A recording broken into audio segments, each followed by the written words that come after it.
trolling us. Fuck that. No, Talking no. about Team J4. Fuck that. I'm gonna kick What's your up? ass out the tunes, nigga. That Free J4 smoke, guy makes no motherfucker. fucking sense. He makes no Please, sense. I'll knock your ass the fuck His out. points don't come with no Your ass on angles. They don't Tuesday. make any sense. He wants to fucking No, he's regurgitate his spitting the bullshit. facts, bro. Wants to regurgitate his bullshit. He can never No, you answer the question. regurgitated that Conor Ben bullshit. I'm gonna kick you out of state fighter. Conor Ben, you believe in Okay? it too, nigga. What, you want to put your money up, boy? Nah, I Huh? don't believe You money want to put got your money knocked up, out. boy? You want Yeah, to put I some of put them my money on rubies. You want boots, to put some of them motherfucker. rubies. You want to put some of them rubies Yeah, up. I'll put it Huh? all on Yeah. boots. On boots. Oh, Cassidy, we're not shut talking the about fuck boots. up. Boots ain't fighting. Cassidy, you Boots ain't wish. fighting over. Cassidy, Boots you ain't wish fighting you over. could be in America. Boots ain't Cassidy, you fighting over. wish you could be in America. Boots ain't fighting over. You can come. You can come to America, Cassidy. Shut your bitch ass up.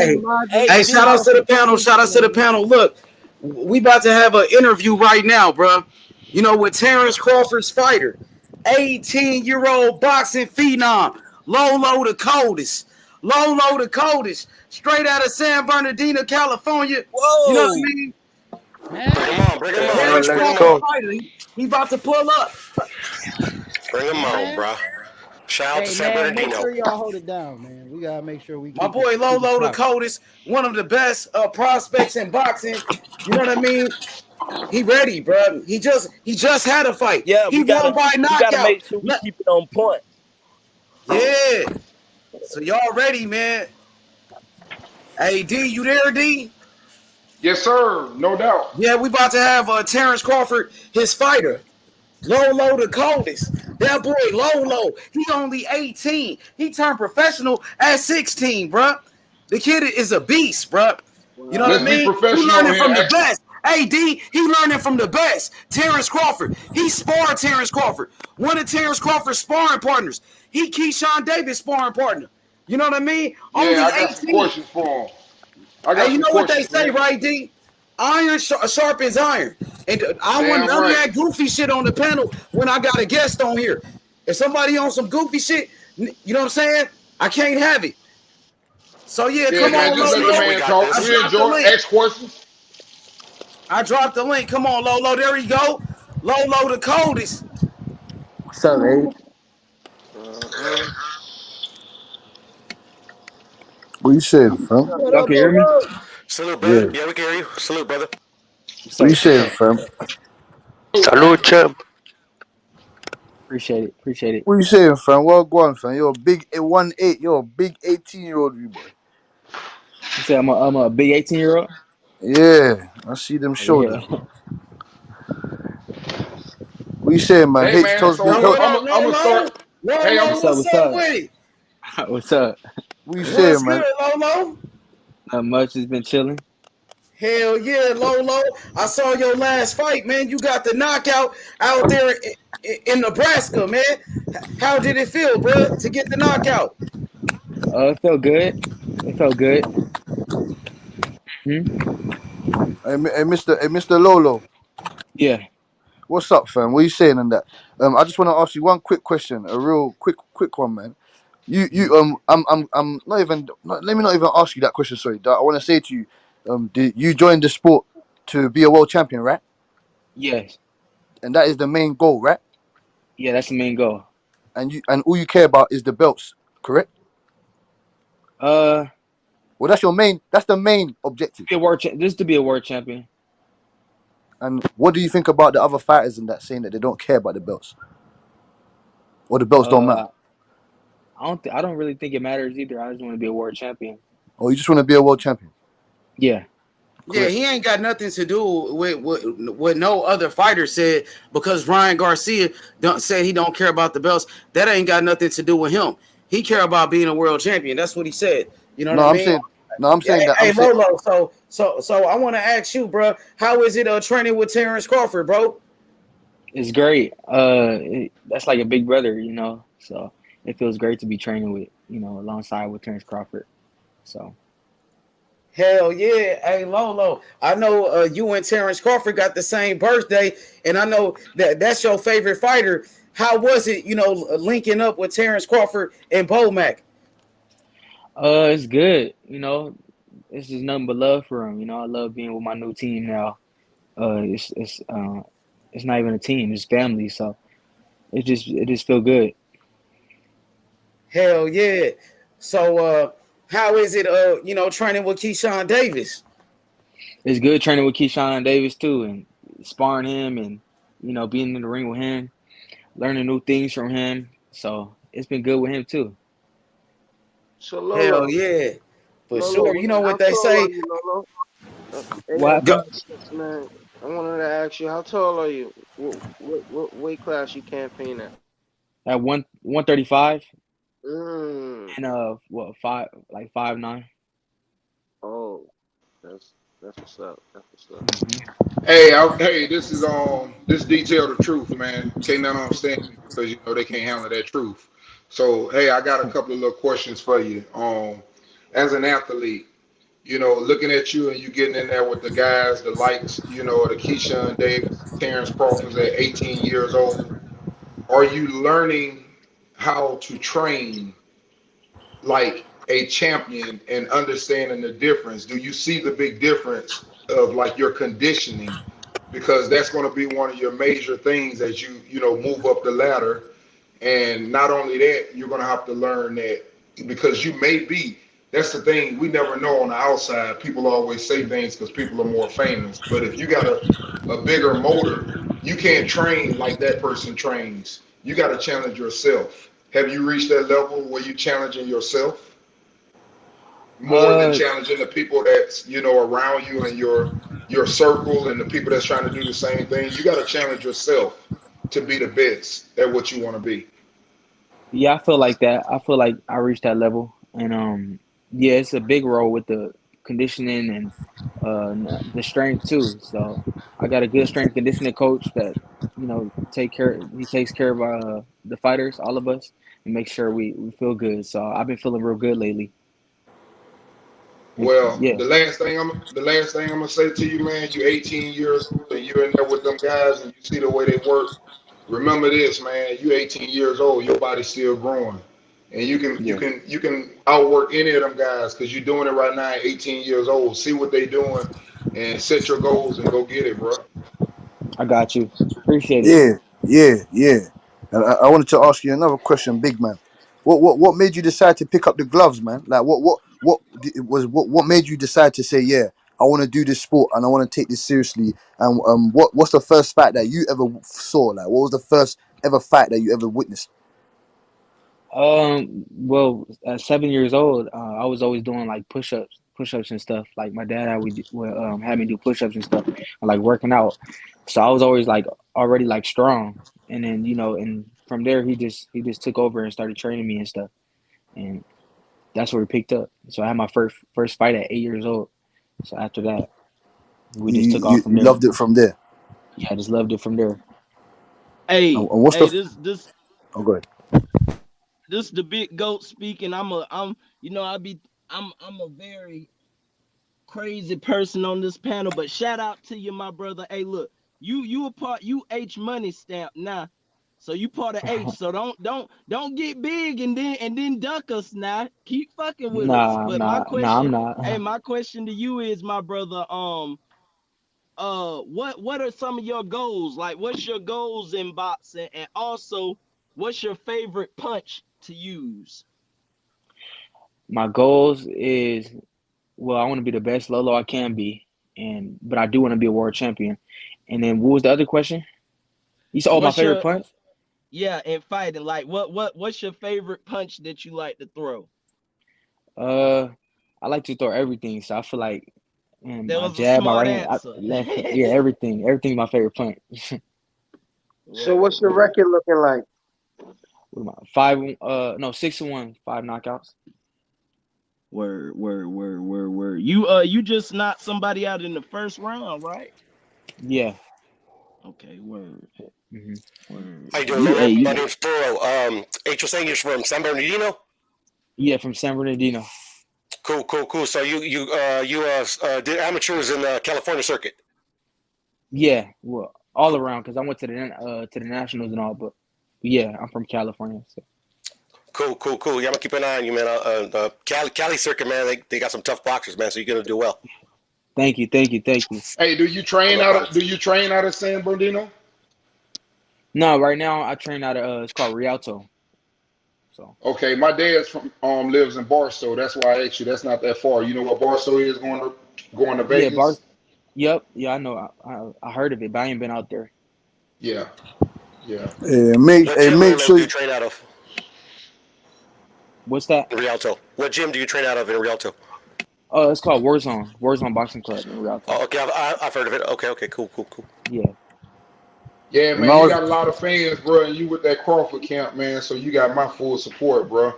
Hey, we thank want you. to I see you be appreciate it. great, man. That's why I say, man, challenge yourself, man. That's what a lot of people don't understand. If you do Hmm. something, for 10 minutes, there's gonna be guys out there they do it for 8 minutes and they stop. That's not Yeah. challenging you though, because if you got more in the tank, you got to challenge yourself. And Hmm. that's why I said that, man, because I think that's where a lot of people kind of like lose that elite level, and you can see when they give up on it. And I always say to guys, they don't understand this on the panel. Um, Of course, you know, you want to make money, but don't let money be, you know, your main thing, what you fight for. The money is going to come if you do it the right way. The money will come, man. I think when people focus on the money, we lose an edge, and you got to Yeah. keep that. You got to keep that edge, man, throughout all the fights. Let your handlers handle that business, but don't worry about the money side. It'll come if you're doing what you're supposed to do in that ring. Yep.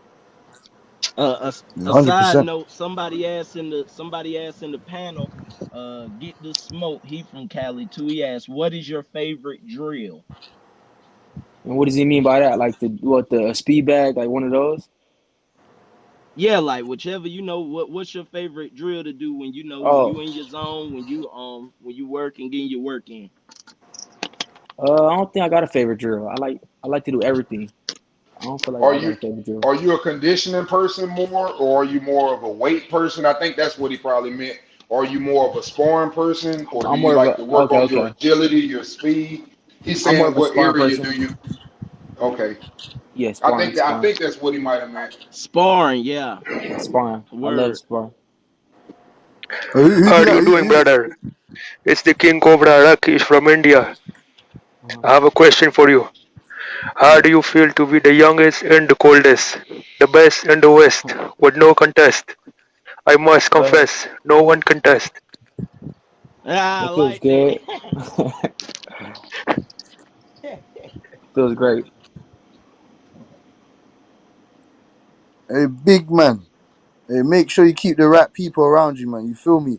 I know there's a lot of Yes. temptation and that out there, fam. You get me? That's why Uncle D was saying like, make sure you train like a champion, like a true champion. I can see that. You feel me? You got the right mindset.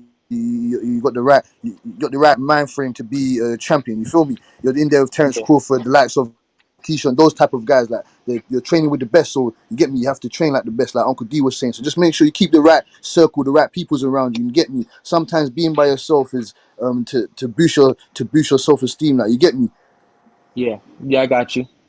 Yeah, Man, man. Yeah, hey, man. I can yeah, educate you on a lot of things, and never, no matter what, man, say nothing back to the media, no negative to the media, because remember, they got the mic at all times, man, and they can put negative stuff out on you. You know, you can go fight.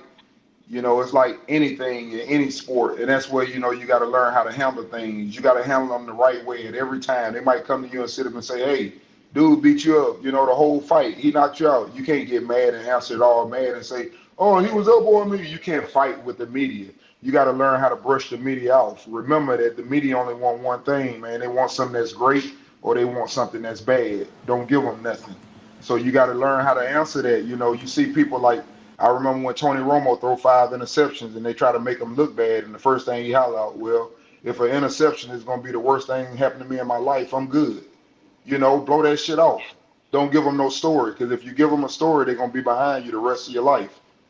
So that's something I want to give you, you know, as a young man, because I know you finna have a lot of, you know, star status and everything, and cameras gonna come from you from everywhere, man, and they'll mix your words up, they'll twist your words up. So kind of like never give them nothing, and you play with them when you need to. Learn how to work them. That's something you ought to be studying right now, because you definitely gonna be in front of a lot of cameras in the future, bro. I got you. Got a question to ask you can for your social also media. Hold on. What's your social media? Your Instagram. It's at Lolo Dakotas _1 okay. on Instagram. You recently told me that you said you had a loss. Well, my Yeah. question to you is, what did you learn from that? Uh, from that loss, I don't know, because it was just it wasn't the like meat in the ring. It was just the weight loss, and that wasn't my fault. Oh, You oh, know, it okay, was okay. cutting weight the wrong way, and I wasn't with this team now, Yeah, so it wasn't. this was before he was with Terrence Crawford. This when him Yeah, and his dad they was going to Mexico by themselves. You know what I mean? Doing that shit out the mud, and you know he was only 17 years old at that time. You know what I mean? yeah, And people don't know in that fight, Lolo dropped the motherfucker in the first round too. You know what I mean? Before Lolo had ran out of gas, but Lolo he got a professional team around him now. You know what I mean? And he's in a great situation, bro. Take yes, advantage of it, Lolo. I'm, Take advantage yeah, of it.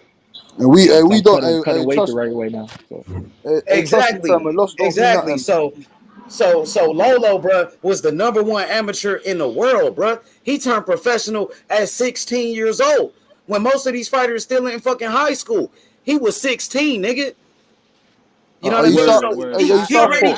and on top of that, he already came back from his loss with 2 knockouts since he been with Bomac. He wrecking shit. Yeah, I'm with you. Like I said, I just wanted to know. You know what I'm saying? That's the question. Hey, Smoke want to know when your next fight is too, and I also do. So I wanted to put that out there. I don't got a date yet, but we starting to move, so it'll be soon. You think you'll fight this year? Oh, you said, do I think I will fight this year? Yeah, before the year over with, because we're Yeah, already in yeah, August, so that's why I asked. yeah. I think so. Yeah, getting that work in. How many Hmm. times would you want to fight next year? Like, how many times would you want to fight year to year on a yearly basis? Like, About if it was up to you. five, 6 times. Okay. Yeah, you young, man. Hey, you ain't gonna be able to do that all your life, man. Get it in while you're young. Yeah, Your I guess your promoters and everything, your hmm, advisors or whatever, they know what they doing, but you definitely want to get that work in while you're young, man. Experience, it ain't nothing like experience. You can do all the other stuff, but it ain't nothing like getting the real experience in that ring and learning how to manage them rounds and pace yourself, you know, find yeah. out the best thing that works for you. What kind of feeling does boxing give you? Like when you there and when it's time to fight, like can you just kind of give us an insight into how you feel, where your mind at, like when it's time to rock and roll, when it's time to fucking knock somebody the fuck out? I just be in my zone. I just be, everything be exit out. My phone be up, somewhere put up, and I would just be thinking about everything that I learned in camp that I'm about to put inside the ring. You know. What's your go-to song, man? You 18 years old, so I know you got some little rugged stuff. You get your head right before you go in there want to knock somebody's head off. What's your go-to? Uh, a lot of West Coast music. Okay, West Coast man. Hmm. Okay. Hey, Smoke, he wants to know what weight class are you? Lightweight 135. Lightweight. Are you southpaw? Are you orthodox? What are you saying? Are you switch hitter or what? What are you saying? I'm Orthodox. Okay. Lolo, do you know any of the boxers in the flyweight division? In the flyweight. Yeah, What weight is flyweight again? that would be 108 pounds.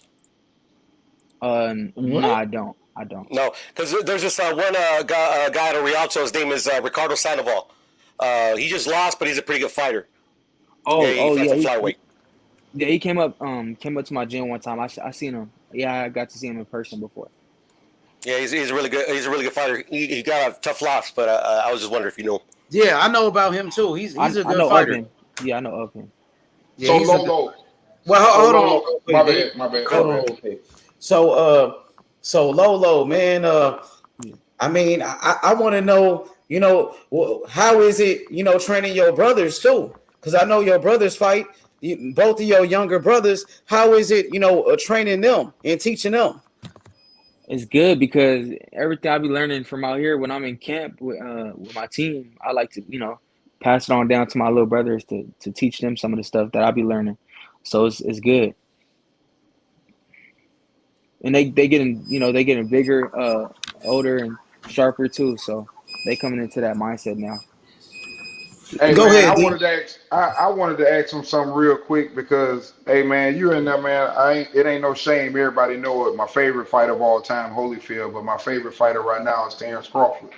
And Hmm. man, for you to share the ring with him, and not only him, Keyshawn Davis. I think he has a lot of skills and a lot of things I like, but besides Crawford, I think the one that I really like, and I'm pretty sure you probably done shared the ring with him, or if not, you maybe will in the future, is Shakur. And what I want to ask you about sparring them guys, man, do they be teaching you like little stuff? I mean, like, is it another level like when they in there and they, you might be landing. I know it's sparring, but I'm saying, are they kind of like teaching you like how to be right there on the end of that jab and ready to counter and giving you the time and a when to do it and when someone throws, how to counter that punch where they're, vulnerable in other areas when you're throwing punches. Are they breaking them things down for you? And how was it to share the ring with one of them the first time? Did they make you kind of like hesitant on certain punches? Because one thing I notice about them guys, you do the same thing twice and they try to make you pay for it.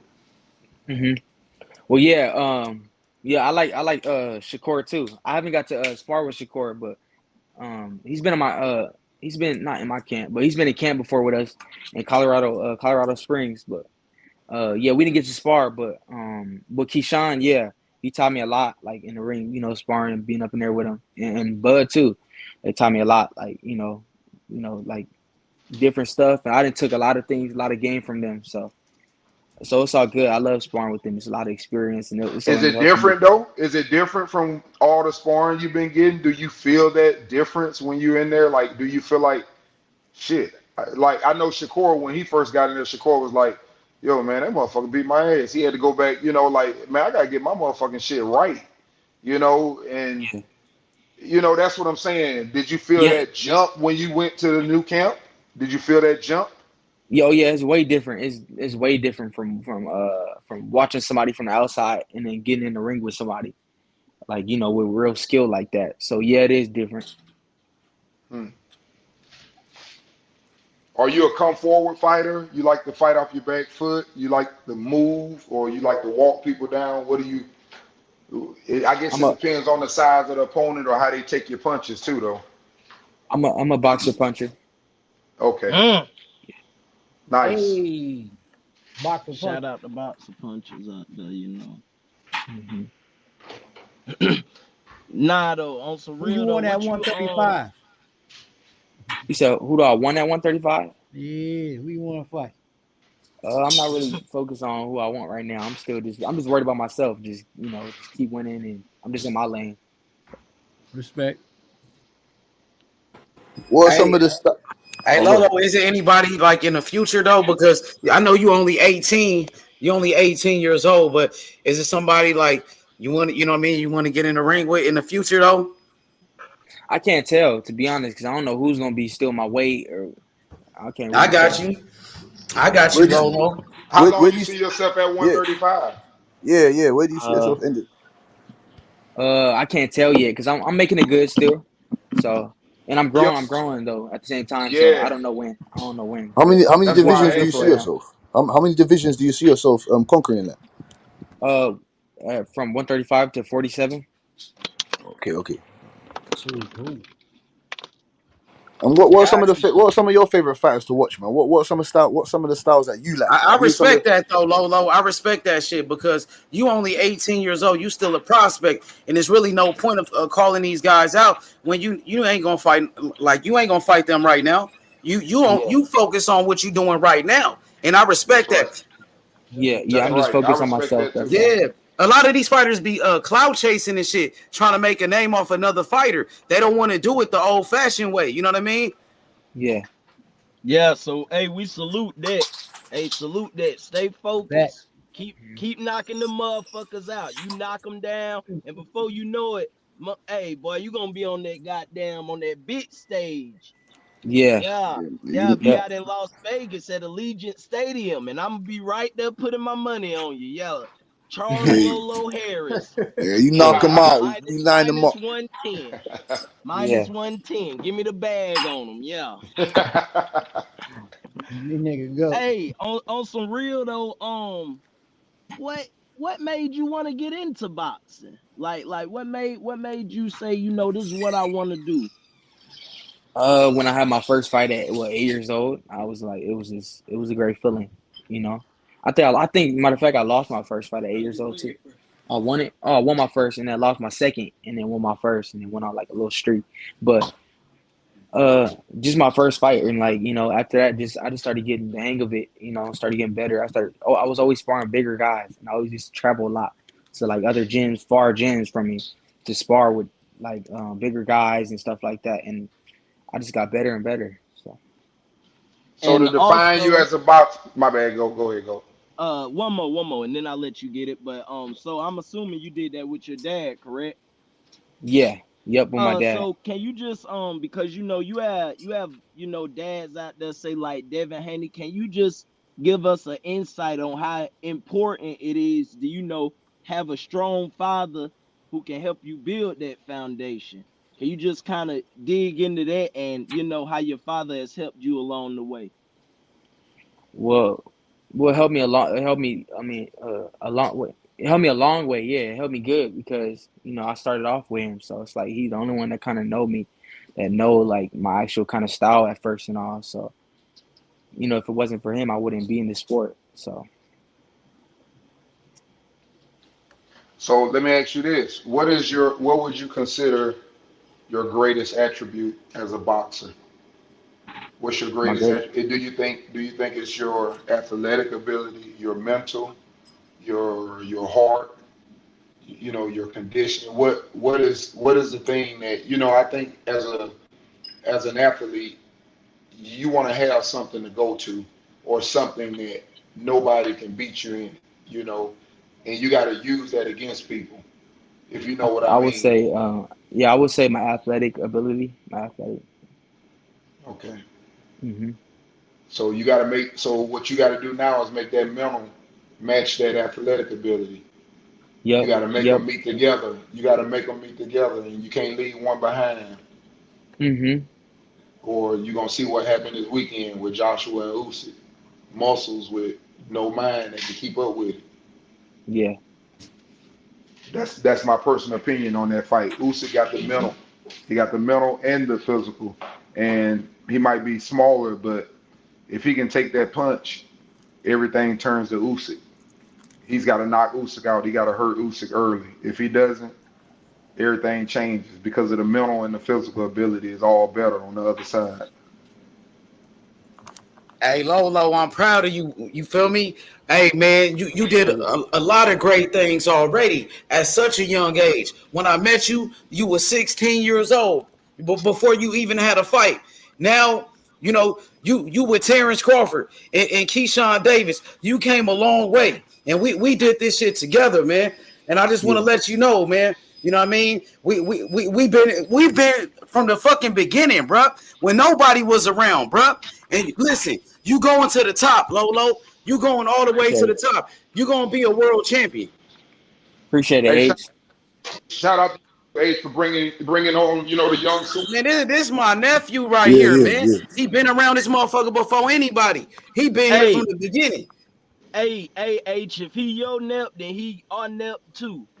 Hey, we ready. Hey, like I say, you gotta make sure, hey, lock in with us, bro. Don't be a stranger, you know what I'm saying? Don't be a stranger, bro. No, I'm not. Yeah, yeah, man. You was born in Omaha, Nebraska, right? No, I was born in California. Oh, you born in California? Okay, okay, okay. Hey, Ace, put his stuff up, his info, man, so people can follow him, man, and Yeah, yeah, yeah. Yeah, tell them let's where they can follow you at, Lolo. Let them know. At Lolo Dakotas _1. You see it under right there. That's my name. That's the same thing on Instagram. So Exactly, man. Lolo was the number one amateur in the world, bruh. I believe at 132 pounds. He fought all the top guys in the amateurs. They all know about Lolo. Everybody, bruh. You know what I mean? Lolo, he beat Kid Austin in the amateurs, bruh. You know what I mean? He been in there with the top guys, and he came out on top. You know what I mean? And man, Lolo, you just getting started, Lolo. This only the thank you, thank beginning, you, bruh.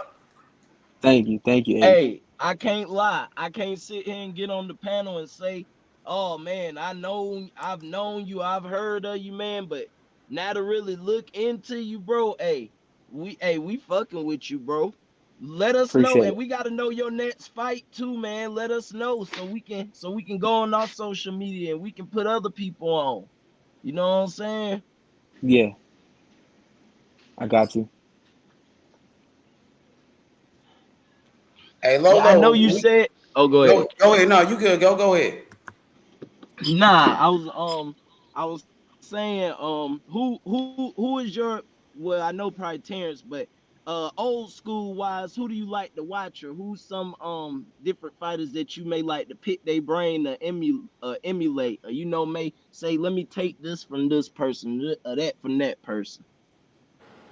I ain't really watched too much like old school, but I know a couple guys I really liked was Marvin Hagler, Sugar Ray Leonard, and Holyfield.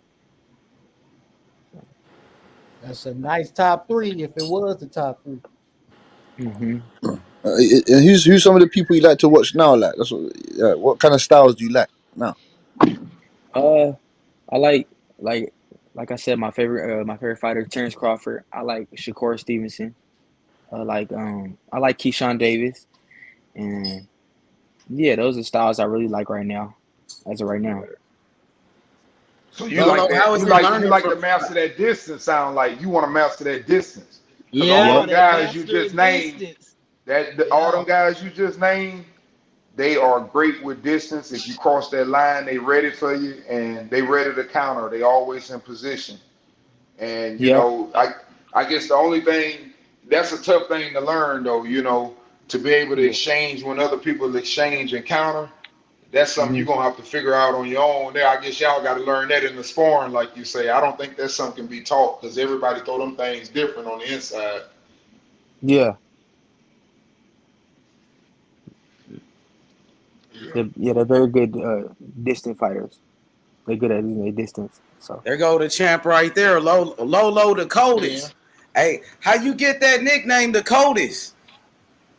uh hey, to be honest, that's crazy because I don't remember. I think my dad gave it to me.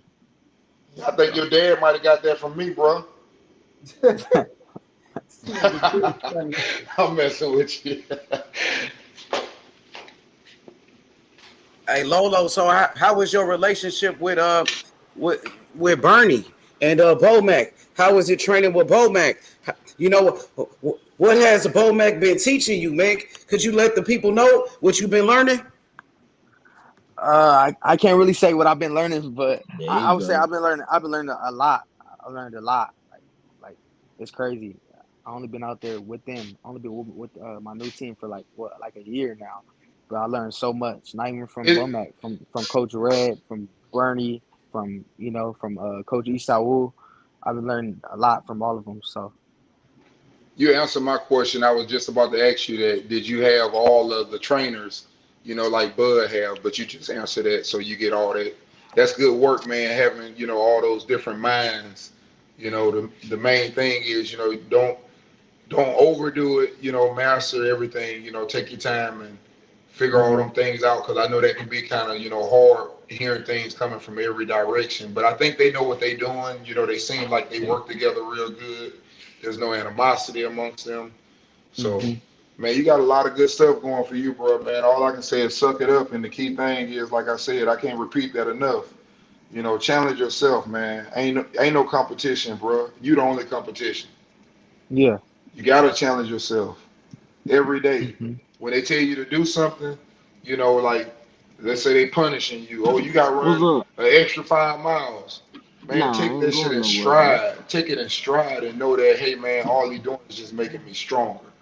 When you can do Yeah. that and keep taking it that way and it doesn't affect you and you know that it's for the positive, it's a beautiful thing, bro. And then that's when you're going to reach your potential. I got you. And I know you're The 18. That's why I coldest. can't. I gotta put that out there, bro, because you're 18 years old, and I know I got kids, man. I got a 15-year-old right now. He don't even know what his potential is because he don't know how to work. I can put him out there and tell him to run a mile and say, "Hey, man, you ain't doing this until you run a mile in the 6 minutes." And then he'll start crying, sulking, and this and that or whatever. But then you make him do it, and he's done it for like 2 weeks, and before you know it, you tell him and show him the clock. I thought you said you couldn't do it. Yeah. You know, that's the type of shit that you don't know because you're young. So you got to learn to push yourself. And that's going to be Shoot. the key. That's the key And to He, even then, championship he level. and got even it. He then, got it. and even then, you got it, bro. Shoot, like he said, you an amateur, bro. You know what the hell going on. You ain't got no time to play. This is a serious sport. That's why you end No, up putting in the work that you do now. no, I'm pro. I'm pro. But yeah, Yeah, Yeah, you my got to be kids can serious. box. I wouldn't let my kids box because you can't play boxing. Yeah, you can't yeah, I play wouldn't that. let them This go in there. real. This is the It's real pro. shit. This the I real don't even deal. like mine playing basketball not serious. So I know I ain't finna let them get no damn ring. Hey Lolo. So Yeah. how was it? The first time you fought in front of Terrence Crawford. The first time you was fighting in front of him. You know what I mean? And what type of feedback he gave you the first time he saw you in the ring? The very first time he saw me in the ring, he was like, man, you could fight. He told me I could fight, and I got out the ring. I asked him. I came over to him. I said, is there anything I need to work on? And he was like, from that sparring day, just that sparring day, he was like, nah, you good. He said, you good. You look sharp. But since then, being with them, being around them, they starting to see like, the little things that need to be worked on, and they just putting it, giving it to me, and I'm just, I'm working on it. When did you Soaking it first up meet like a him? When sponge. did you first meet Bud? Was that when you first met him? Your first that fight? Yeah, no, it was sparring, and that was the first time. Yeah, I came out to camp with him, and he was training for, I think, no, he wasn't training for nobody. That was the one. Shakur was training for Nakatia, I think. So Okay. Yeah, that Hell, little awkward fighter hey got beat up. Lolo, you definitely went out there and you earned your respect. You know what I mean? Nothing was given to you. You had to fight for it. You know what I mean?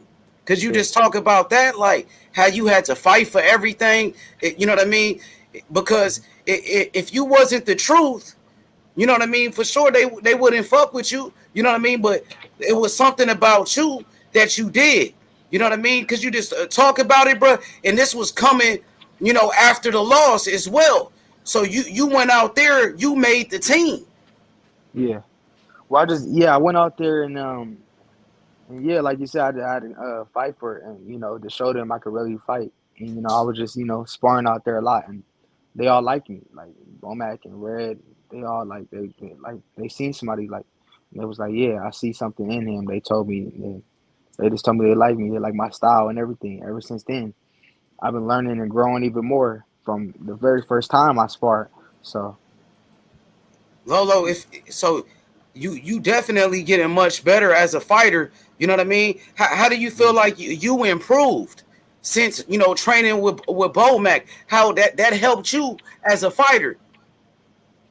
I improved a lot. I feel like I improved a lot. Like I've been soaking up and took a lot of new things from them that I've been working on the sparring and all. And I just feel like I improved a lot, and it's still way more I gotta, um, get used to and improve more. Like it's not done. This is just the beginning. But I improved a lot. Man, I love the way you answering these questions because you know what? We didn't ask you that a million times. And you know what you keep saying? I improved a lot. You ain't giving everybody what you're improving on. And that's smart Yeah, I because you like don't let nobody I know what like your that. damn weakness is.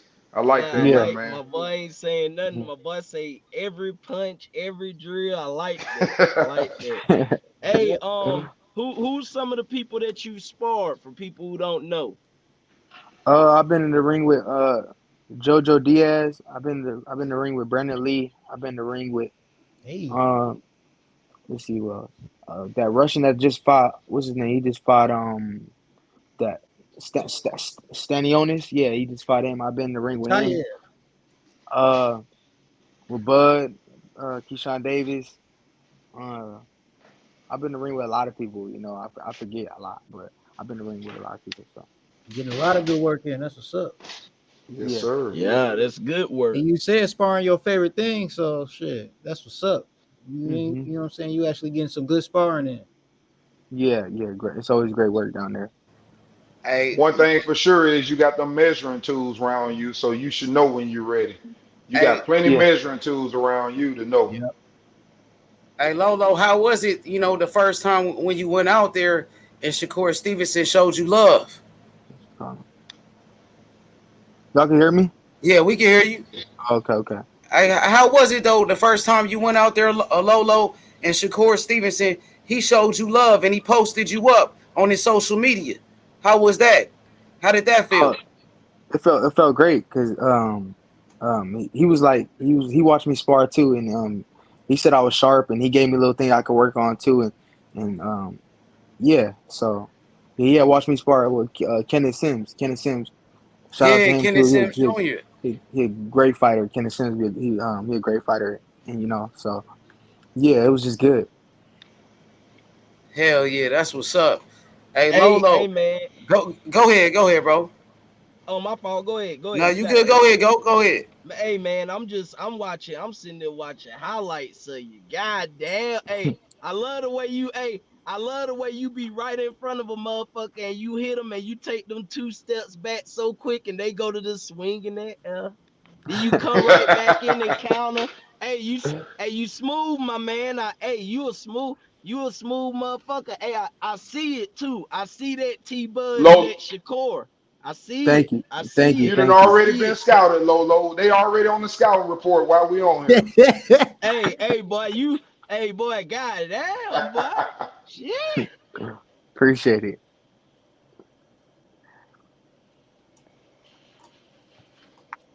Somebody else asked some questions, man. Me and Goat then killed the whole Hey man, question. shit, y'all be killing the questions. Y'all hot with it.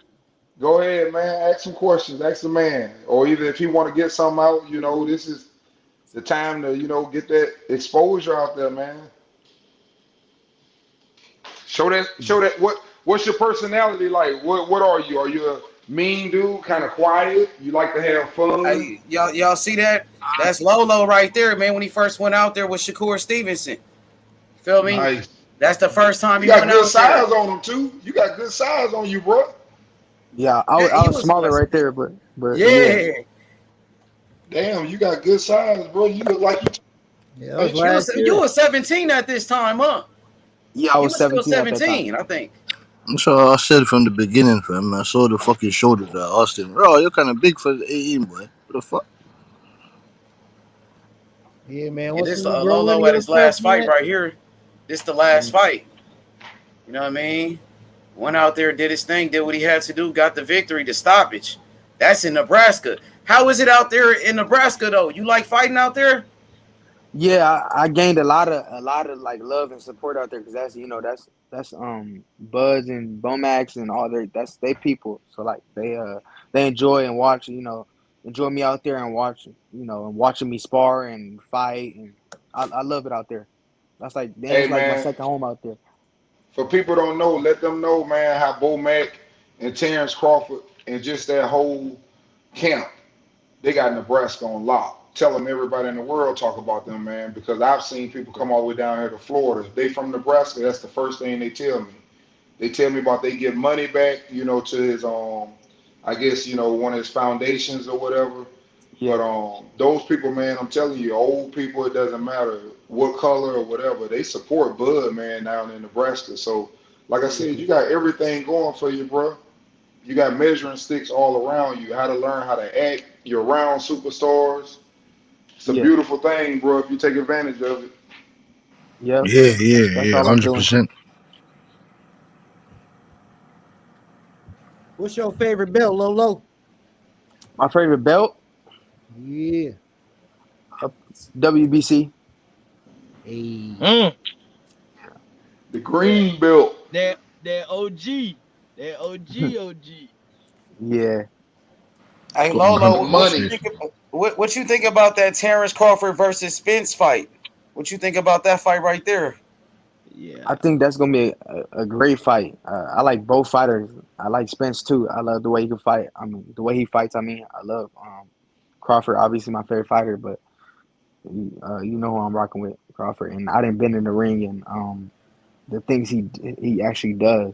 I don't want to say too much, but man, that's gonna be a Uh-oh. good fight. I can't wait. You got Crawford in that one for sure. Yeah, I do. Yeah, me too. I ain't gonna lie, I got Bud.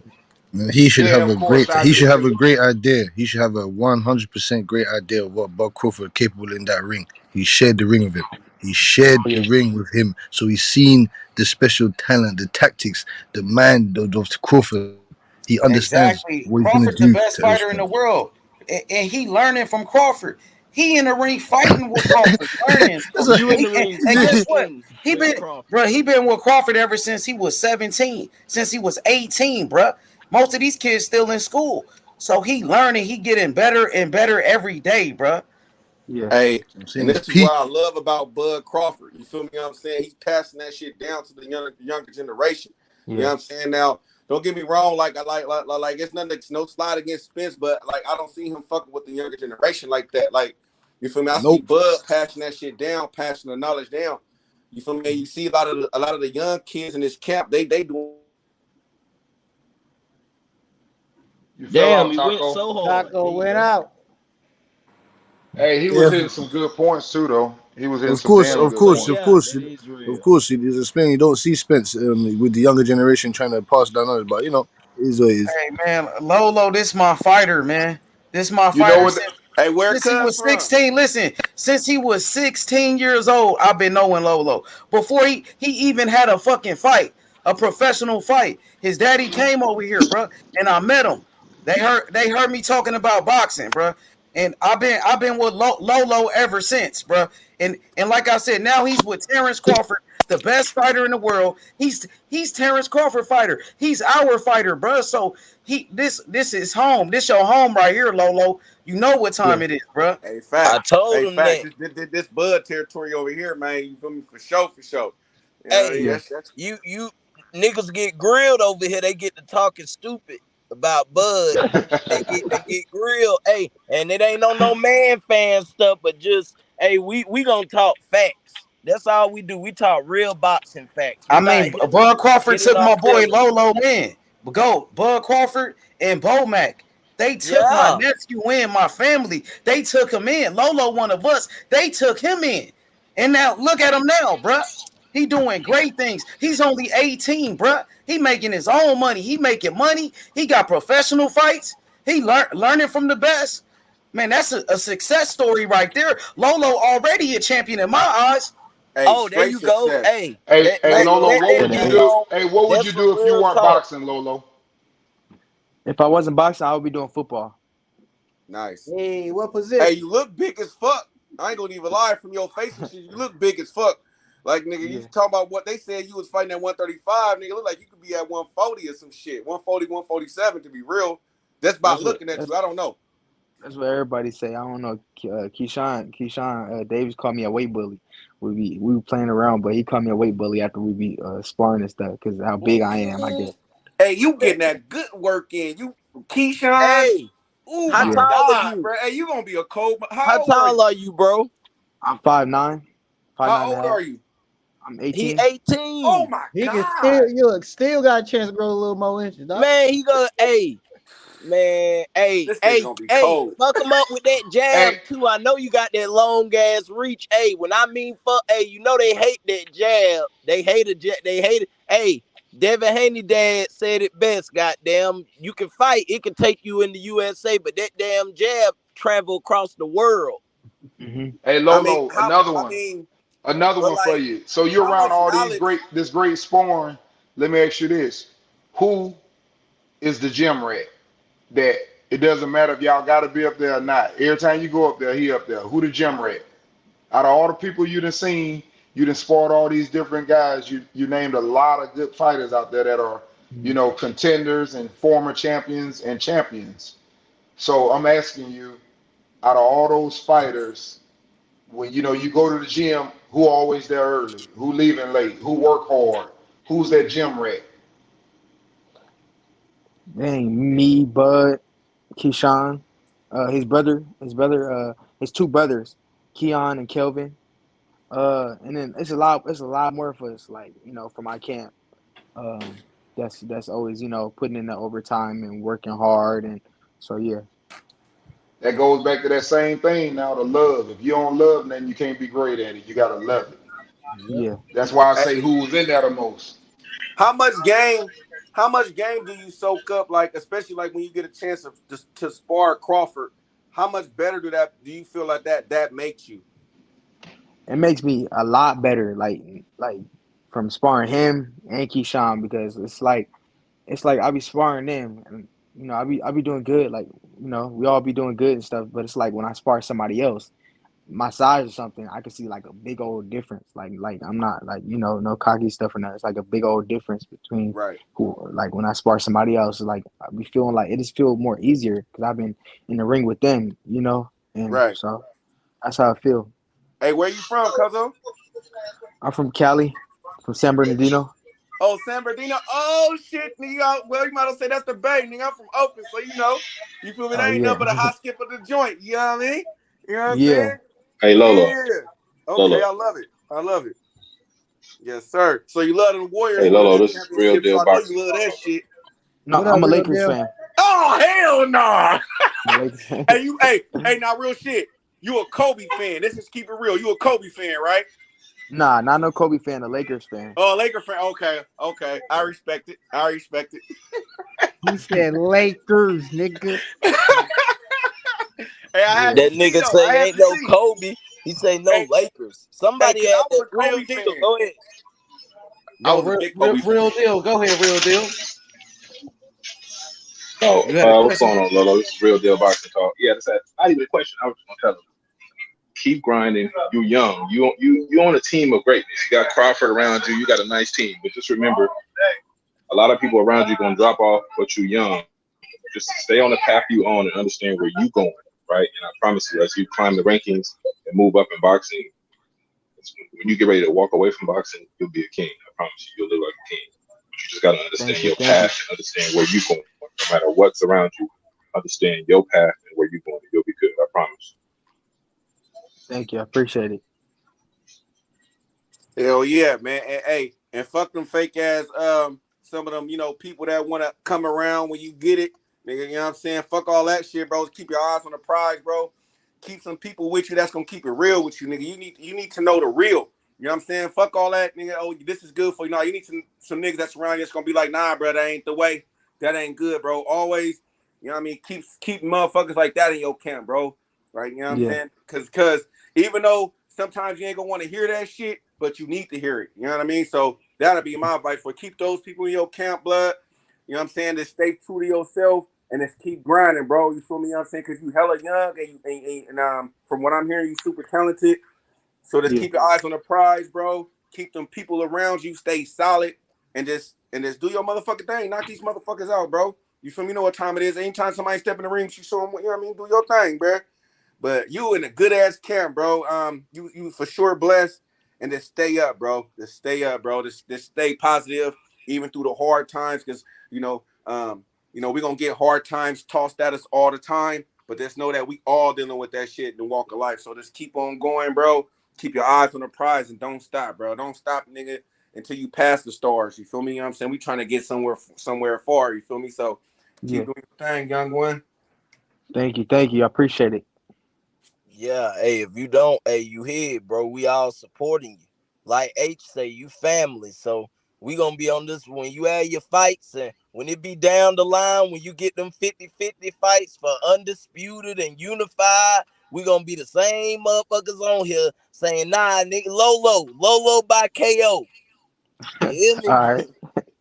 That nigga go get that WBC. Fuck you mean? Yeah, at WBC, WBO, IBF, goddamn, all of them undisputed. Hey, one more thing, because they did ask you say which one's your favorite belt. The only thing I want to correct you on, all of them, all of All them, of them. all of them. Which one you like? All of them. All right. Nigga, all of them is my favorite. Cause you gotta remember, bro, you're gonna be a businessman in a minute. You feel me? Which you already is, but you gotta realize, like, nigga, shit, people listen. You feel me? What I'm saying? So you feel me? You always want to keep motherfuckers good in a good situation, especially niggas that's gonna be basically take in hold of your career and shit. So nigga, I like all of them. All of them my favorite. All right. Be political on their ass, nigga. Fuck that. All of them are my favorite. I want all of them bitches. All All four right. of them hoes. Yeah, we got the All, real. We got the real today. They hey, gonna hey, make it political later. hey. As long as all four of them hoes is yours, it's all good. Mm-hmm. Know this shit, right? Yeah. What you think? How do you feel about the current state of boxing? You know, just not from being a boxer, but just as a fan. You know. As a what do you mean? Like Like, do you think it's in a good spot? Do you think, we getting the fights we want? Like what do you think? You think we getting some good fights? Do you think the best fighting the best? Oh, he went out. Oh, there you back. You back. Oh, wait, nope.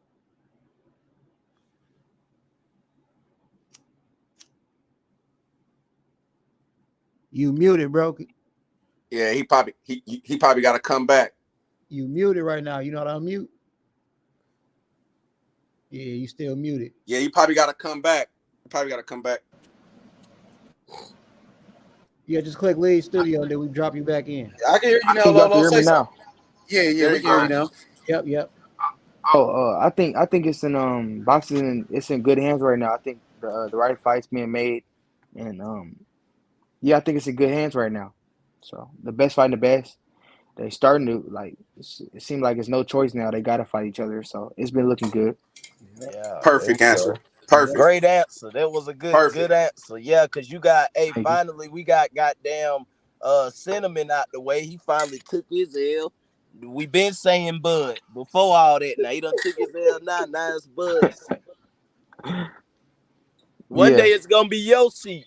Bivol. He ain't like that. I had to say it for the cinnamon word. Yeah, go get all the motherfuckers, bro. And hey, bro. And if you can, nigga, stay fighting, bro. It don't matter if that nigga is motherfucking 0-5, nigga. I don't give a fuck, bro. Stay in the ring, bro, and fight different styles.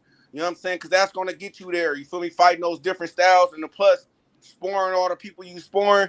Try to stay active, bro. Nigga, I don't give a fuck if the nigga ain't ranked or not. Nigga, keep me in the motherfucking ring, nigga. I want 3 fights, 4 fights, 6 fights a year if I have to, nigga. Shit, goddammit. You know what I'm saying? Stay in that Yeah, motherfucker, bro, if you can.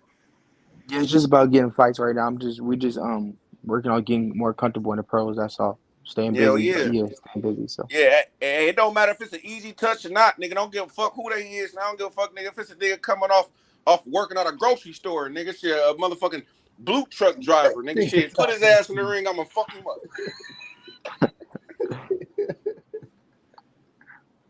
Hey, you know how Mike Tyson made his name off of so many motherfucking bums knocking their ass out? Shit. You know what I'm saying? You feel me? They put you yeah, in there with a motherfucker that you're not supposed to be in there with. Handle your business. Knock his ass out. yeah. How is nutrition, man? Some people, people always talk about nutrition and stuff. You feel like nutrition is ever a problem for you? I mean, see, I just want to say this because now that he's with a professional team, he don't have to worry about that no more. Since he's with with Bo Mac and Terrence Crawford, he ain't got to worry about that. When he was going to Mexico, when he was 16 years old fighting, his dad was his nutritionist. You know what I mean? That's why he was struggling to make weight. That's the only reason why he took that loss. But now, nigga, he good than a motherfucker, bruh. Yeah. Yeah, nutrition is going good. I don't I'll be getting my meals like the right meals made for me, and everything.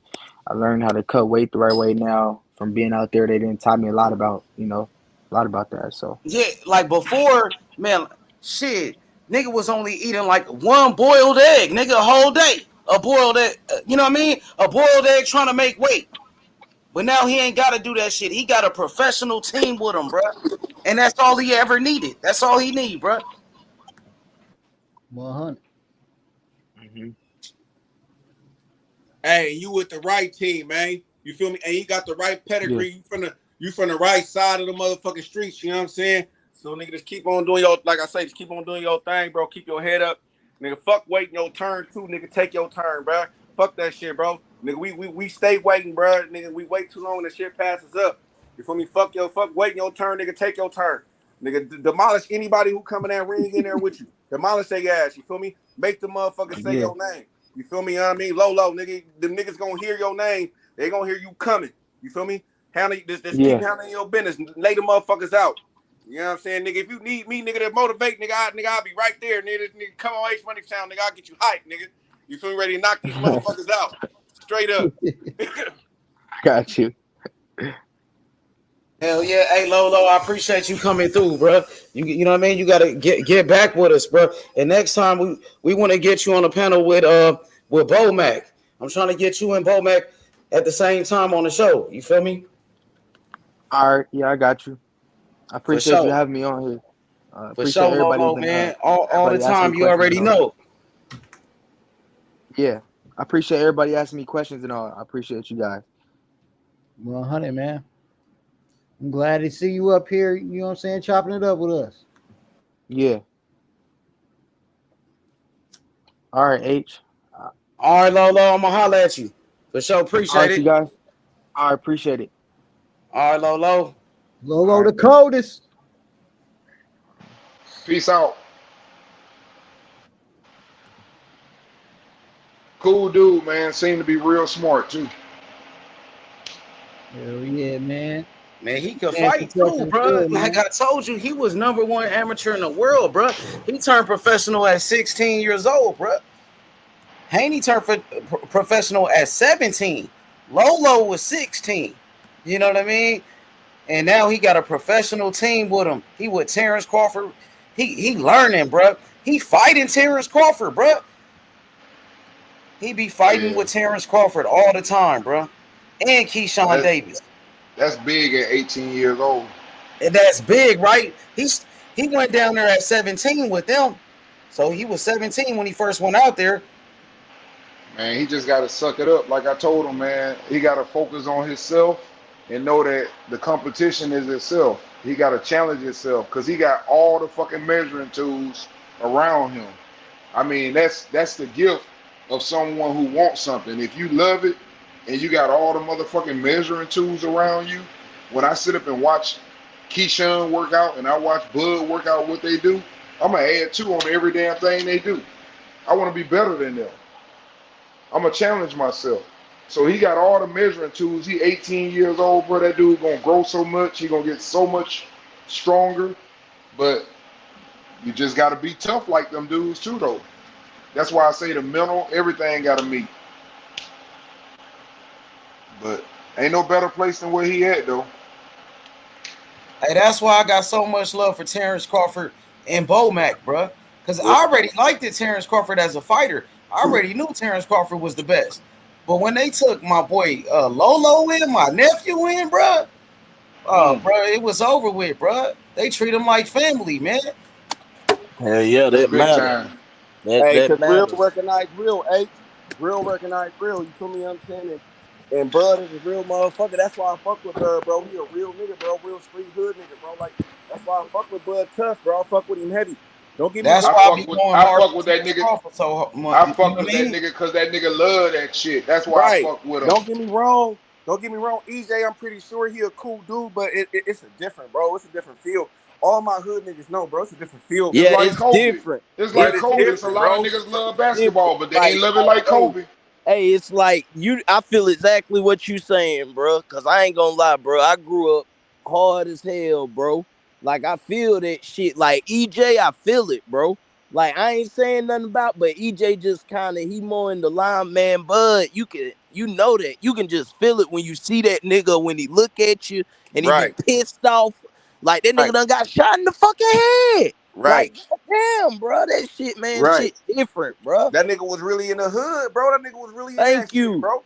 Like nigga, like and motherfuckers who came from our background could relate to that shit, bro. Like, cause nigga, I'm pretty sure, nigga, if half of us on the panel will, I don't know about y'all, nigga. I done been busted. I done been, nigga. So it's like, nigga, I done been in shootouts and shit. So it's like, nigga, like Man, I that relate shit to that real shit, life. bro. That Nigga, shit yeah, real nigga, it's real life. life shit, nigga. I relate to that shit, bro. It's like, Yeah. nigga, like that's why I love Bud, bro. I love that nigga, bro. That nigga's a real nigga, bro. I wish I could meet that nigga, bro. Real shit, Then you look at it like my man say, he passing game down. You know man. what I'm saying? That How man many, how really many fighters taking today people is doing in. that shit, bro? How many? Come on, bro. How many are just selfish and just want to, you know what I'm saying? Come on, bro. Like this man had Thanksgiving and shit and invite everybody, man. That's a real nigga, bro. And Bro, you nigga, know and what? you seen this 4th of July shit was lit. Yeah, this I'm pretty shit was sure Lolo crazy was as out there on fuck. 4th of July too.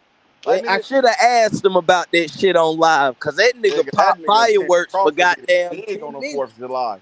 That nigga was big popping off over there. Nigga, I was like, damn.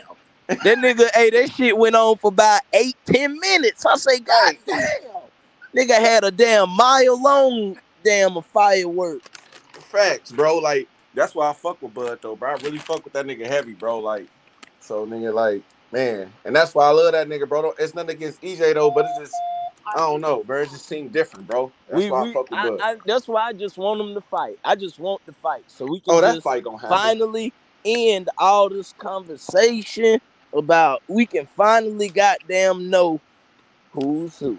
Bro, we already know who's who, Hey, bro. We just hey, waiting on for the fight to happen. We already know what's I up. want this shit to goddamn, man. Cause We already know sometimes what's up. motherfuckers act like it just like I don't get it, bro. That's Hey, what and I'm then saying too about though. fucking AJ. This shit Hey, with AJ, bro, you can only do so fucking much, bro. With hey, and certain then too fighters. though.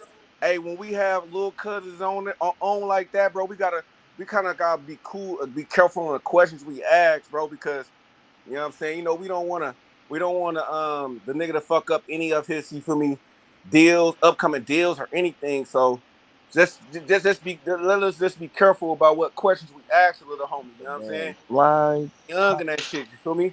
Like you said, which belt he like, nigga? He like all of them, nigga. What if one of what if the WBA was watching? Oh, you don't like our belt? Like, you know what I'm saying? Like niggas got to That's what I told that little nigga. You like all of them, nigga. Shit, fuck that. I like all them bitches, nigga. Shit, I don't got a favorite one.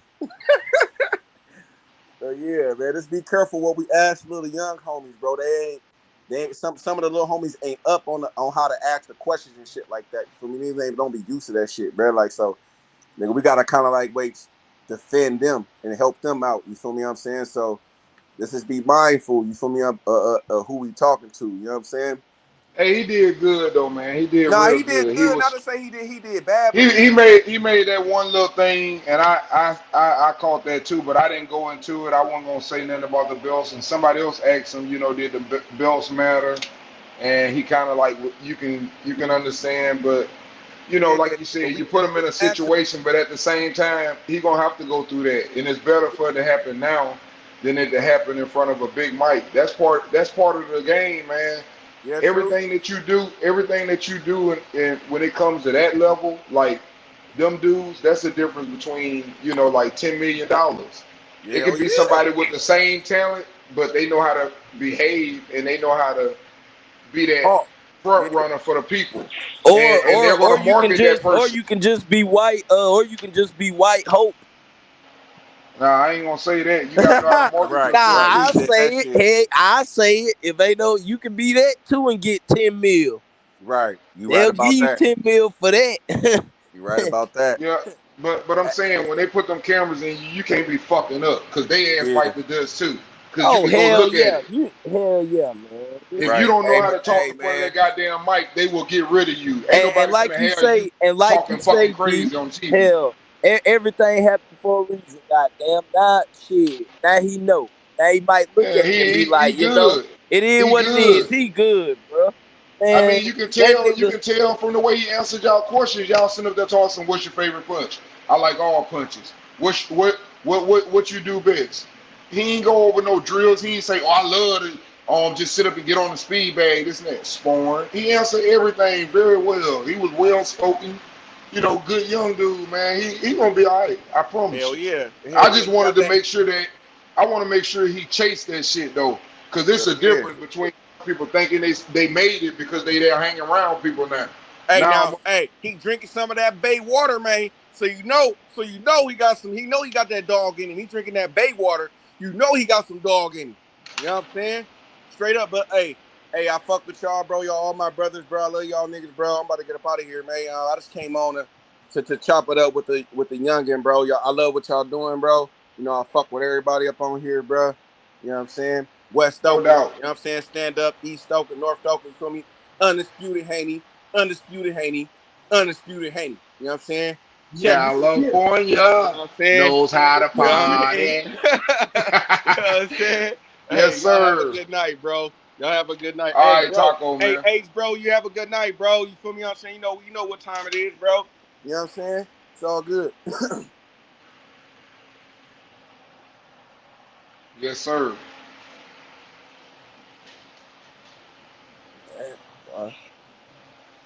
But Hey, man, ain't nobody on the panel left to sit up and just start no shit. nah, Smoking more everybody, bars need to be on here. it done got common sense now, goddamn. We need. I wanted some. I wanted. That nigga Mo boy. I wish he would come on right now. God damn that motherfucker boy. He'll be on here. He on that list. He'll be back on here. Hey, hey D. When that motherfucker get on, boy, you be on his ass, boy. Because he won't let you talk, so that's all I can do is sit up and just tell him You about his. got to, yeah, you got to. That's why I just went I up like on him though. like, I actually like him. He's funny as fuck. yeah, But that nigga will. my man. And that's all I said to him. I said, man, come on, man. Just stay with us, bro. Stay with us. Y'all talking about Usyk. Y'all niggas went to Sugar Ray and Hagler Yeah, and like, came come back on, bro. and That then shit said don't make answer no that. And I'm like, sense. what the fuck? Yeah, I agree with you. Now, what the fuck that got to do with what I'm talking about? Yeah, you ain't making no sense. And then you talking about Sugar Ray came back. Nigga, that Sugar Ray and AJ not the same person. And if you say something, that nigga gonna say, if that went over your head, I'm like, this nigga funny than a Rebody. motherfucker. That nigga funny, man. Give I what get on props here is and due. laugh He at funny as fuck. something. That's all I'm here to do is be silly, have fun, talk a Yeah, little hell boxing. yeah. But that nigga Goddamn. funny, man. Butch, where you at, Butch? Connor Ben. Yeah, I heard y'all going at it one morning, boy. Y'all something else Fucking too. man. You Go know that that I'm here, fam. boy You know one that I'm morning, here, boy. I fam. heard you going, You oh, know that I'm good, here, good. fam. You know I'm here, fam. Fellas, what y'all doing tonight? What's going on? Hey, man, real quick though. Shout out H Money for putting the kid Lolo Harris. I just saw the interview, man. That was real good. Just want to shout out everybody who asked him some real good questions, some tough questions, some it was interesting. I like this. Y'all put him not in the hot seat, but y'all gave him a different look as far as what he's used to getting, as far as if he's getting interviews, if he's even getting any interviews, because it's very rare for prospects to get interviews. So this was good for him, and I like that he's getting it, and I like that y'all showed a lot of positive reinforcement on him because fighters need that, not just from their team, but just people who watch boxing in general. And it's just good. Y'all also kept it real at different times, so it was refreshing to see. It wasn't just y'all just kissing them up and all that whatnot. Y'all asked them some interesting questions, so I just want to shout you out for that. Appreciate that, Nate. Well said, my man.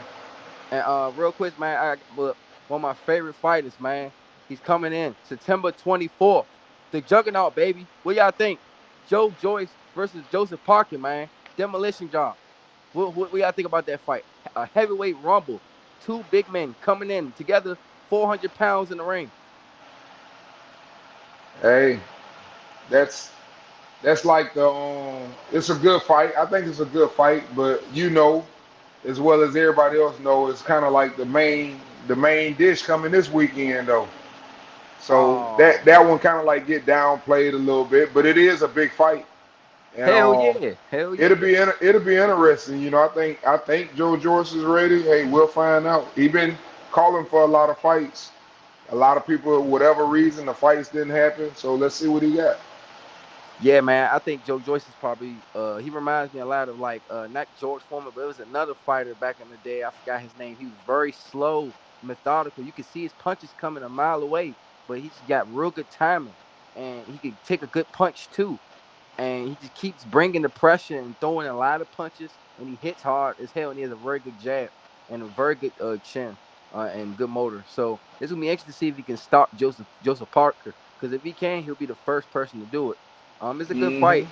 I think it's a closer to a 50-50 fight versus this Joshua versus Usyk. I think everybody's going with Usyk. Everybody going with Usyk on this panel.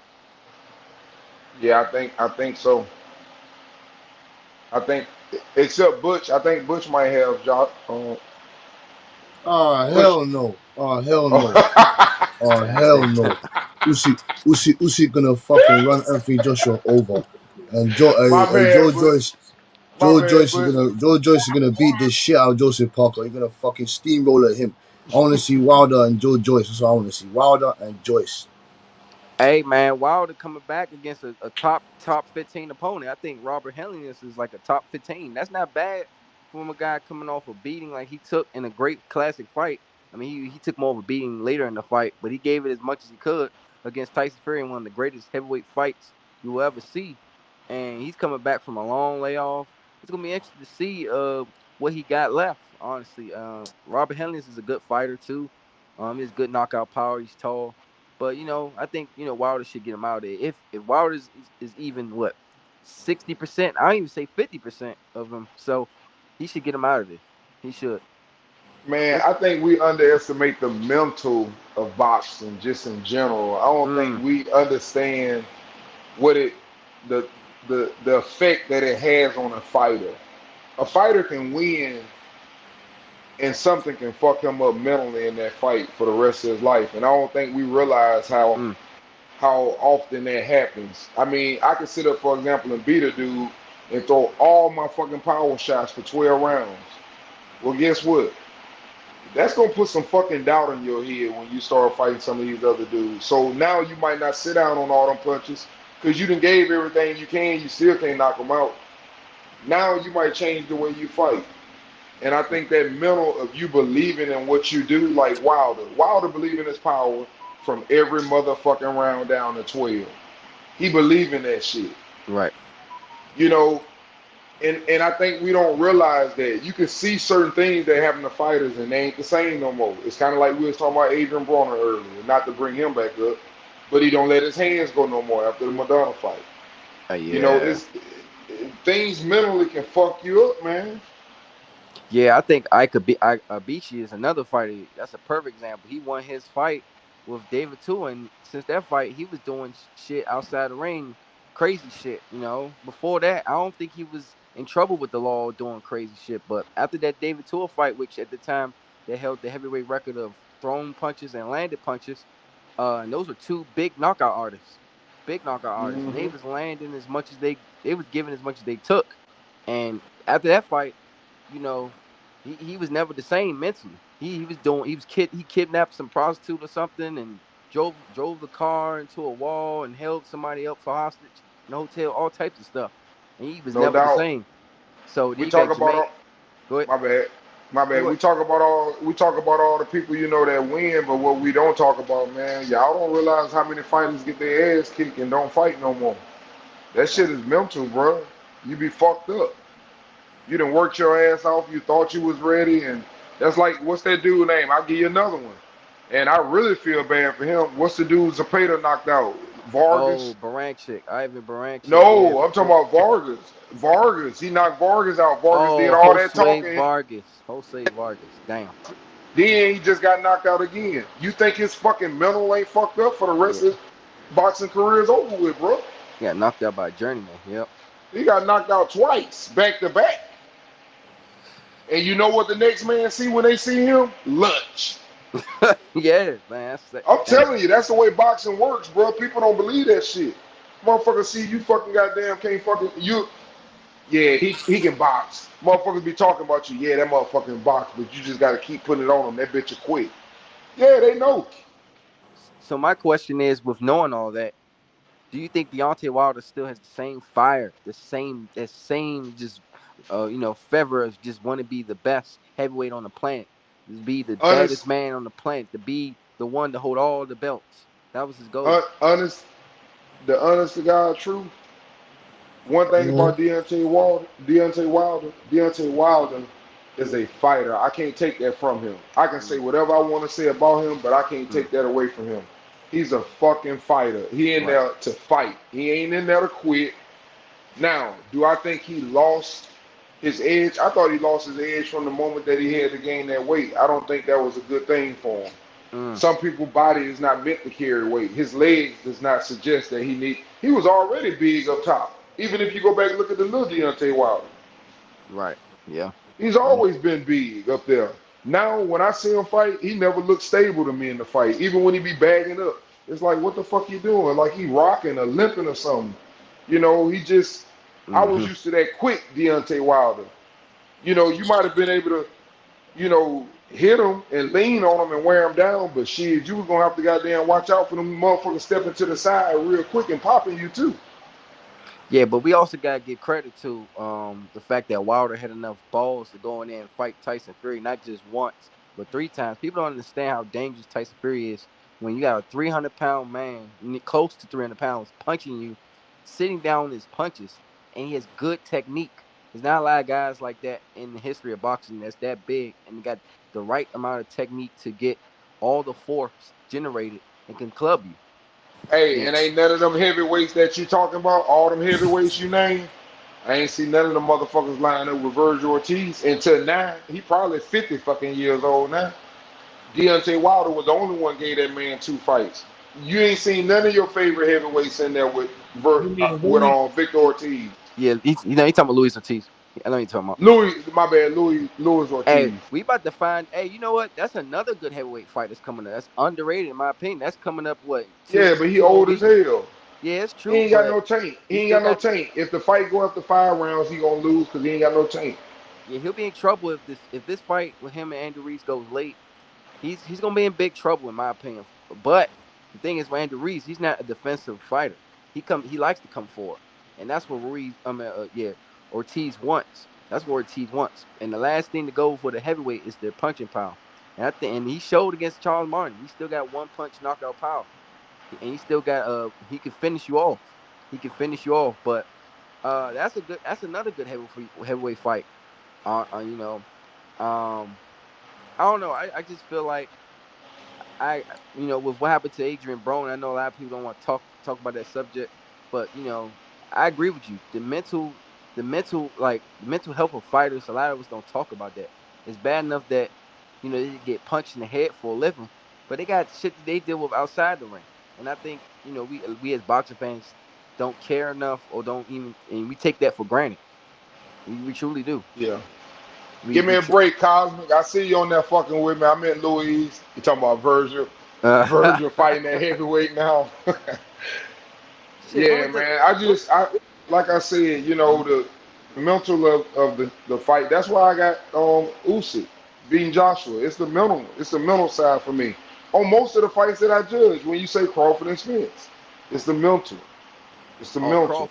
Crawford and Spence? Oh Fights, man, the I'm judging when I judge those fights. I'm not just judging on who the hmm strongest, because Spence might win that. I ain't just judging on who can punch. I ain't judging on none of that. I'm looking at, man, who gonna grab if one of them motherfuckers get up in there and they go wild on him? Is he gonna grab, or is he just gonna lean back, or is he gonna swing back? I'm looking at all that type of stuff, and I get advantages the same way I'm looking at Usyk. I think Usyk has the faster hands, and I know that he ain't gonna go away. That's the problem. He ain't no soft dude. Joshua ain't gonna come out and punch him real hard and he quit. That shit mm. ain't gonna happen. He gonna yeah, have to. He yeah, gonna have yeah, to fight. yeah. Usyk is a different breed, man. He's a throwback fighter. I really enjoy. Honestly, I didn't think much of him in the cruiserweight division at that time. I think there was the tournament, and I think I picked who was it? I think I picked the Cuban Dorticos to pull off the victory and win the tournament at the time. And he surprised me time and time again. And he beat guys who were bigger punches than him, way bigger punches than him, over and over. And he beat them in their home country, Hmm. in their home country. And he And you didn't. think and you think he came to play leaving that goddamn war? He might be one of the strongest mentally strong, most mentally strongest fortitude fighters today. He's probably top five. He has to be. He has to be. As far as the And mental how strength, how you think he feel? How you think he feeling coming back after he done beat his ass and he coming back and finna fight him again and ain't none of these countries helping his country? well, from my understanding He is, gonna take that shit out on him. That's what I think. yeah, I was about to say that. I think his manager or somebody, I don't know if they was using that to help sell the fight or just spook AJ or whatever. I don't know. They came out and say he came back when he was sparring. He was beating the shit out of his sparring partners. He was not playing. He was not playing. So if Usyk steps another level, even if AJ steps a level, it's gonna get ugly, in my opinion. I think it's gonna be worse than the Ruiz one fight. I think so. I think Do so. you think what? How do you think the outcome goes if Joshua come out and he just started trying to box? That right there shows you what right at the beginning of the fight. If he comes out and he ain't really indulging in nothing, like he jabbing and stepping back, what do you see I think right AJ. there? I think AJ's finished. If he comes out and box after what happened in the first fight, he's done. He's mentally done. Exactly. He's Exactly. mentally. So therefore, He's done. so check it out. That's why I'm asking you this. So therefore, let's say he comes out like typical Robert Garcia fighter, kind of a Hmm. little aggressive, energy up, stamina up, throwing a whole bunch of punches. Hmm. You do know the punch that bothered them dudes the most, especially at that weight, is the counter punches. Yep. If you run and falling behind somebody, you know that shit hurt a little harder than what it do from you Yep. just standing there. It hurt a little harder when you running behind that bitch, meeting it, making a car wreck. And that's why I say either way he go, I don't see it good for him. But I will rather see him come forward and aggressive. Because if he go backwards, it's kind of like you said, from what I seen the last fight, he almost got stopped at the end of the last fight. Yeah, you I right. In don't that I last don't round, I see it. think. I don't see it. Nothing good for him. Yeah, it's gonna be. This is honestly, the more we talk about it, the more it is. It seems like everything's gonna go to plan for Usyk though. The only thing I see with Joshua, his only chance is like you said, he has to come forward. He has to get He aggressive. gotta knock him out. He If gotta hurt him. if I was in the camp and I was just like giving tips, I'm not saying I'm an expert or a magic person or with anything, but I'm just saying from what I see and what I know, I think his best bet, AJ, he's going to have to get dirty, man. He's going to have to go the Marcos Madonna route. Honestly, he's going to have to headbutt. He's going to have to throw him on the ground, clip him up, Tyson Fury style too. Like hit him behind the head. He's the bigger guy. He That can't ain't his turn it. game though. He can't let that. You He can't make can't. him into that overnight though, Nate. That's true. That is true. You can't, but he has no choice. This is where Robert Garcia needs to get motivational. This is where he's got to tell him, look, if you gotta if you gotta hypnotize your fighter some type of way, get him to change the mentality in any kind of way that's possible. I don't know what you can think of, but anything. This is it. This is the Hmm. chance because either way, he's gonna be a sitting duck to them counter punches. Usyk is a master, man, at finding out every inch counts and he makes it counts the most. And it's ridiculous how he does it. He knows how to get out of trouble quickly and then return fire. Knows when to get on his bike, when to hit you with big shots, when to hit you with shots to get you distracted. And he boxes very well. And then he has probably the best stamina in the division. He just knows how to pour it on as well. So it's going to be a problem. Like I said, if AJ has one choice on, he has to turn this into a street fight, an alleyway fight. That's it. You trying to get him killed. He got no choice. It's either you first Let or me me. let me tell you what you sound like. What you saying? Your kid grew up in the suburbs and play on the computer all day. You Oh finna go my drop him off in the ghetto god. and tell him to make it a good. Like he ain't make that motherfucker no Street Fighter today. He ain't just. But Usyk, I believe he grew up in the projects. I can look at him and tell he grew up rough. Fuck See, yeah. that's the difference. You can't change that. That is what it is. Yeah, that is true, man. I mean, honestly, I don't know. AJ's gonna have to put on a what do you call that? A virtuoso performance where we gonna have to see something we never seen from him. Period. We gonna have to see it. And look, anything can happen in boxing, and these are heavyweights. But He I'm got a going. good I'm ass going. trainer I'm. now. I'm going with for a minute when the fight was first. When I first heard Robert Garcia, I was like, all right, AJ might be able to knock him out. But what disturbed me was what Robert Garcia was saying. Like some of the things he was noticing in his camp and the stuff he was saying. Yeah, because And he ain't like Robert Garcia fighters. Robert Garcia fighters will run through run through a brick wall for him. He ain't used to coaching nobody like that. That's what I'm telling you. You can't fucking make this motherfucker. You can't take no chihuahua and put him in a pit bull fight. They I ain't gonna fighting the fucking death. I ain't gonna lie, Robert might have to smack the shit out of Joshua. If in the first round, if Usyk is Man, you like can't do AJ, it in one. You can't. I don't give a fuck how hard he trained him in these months.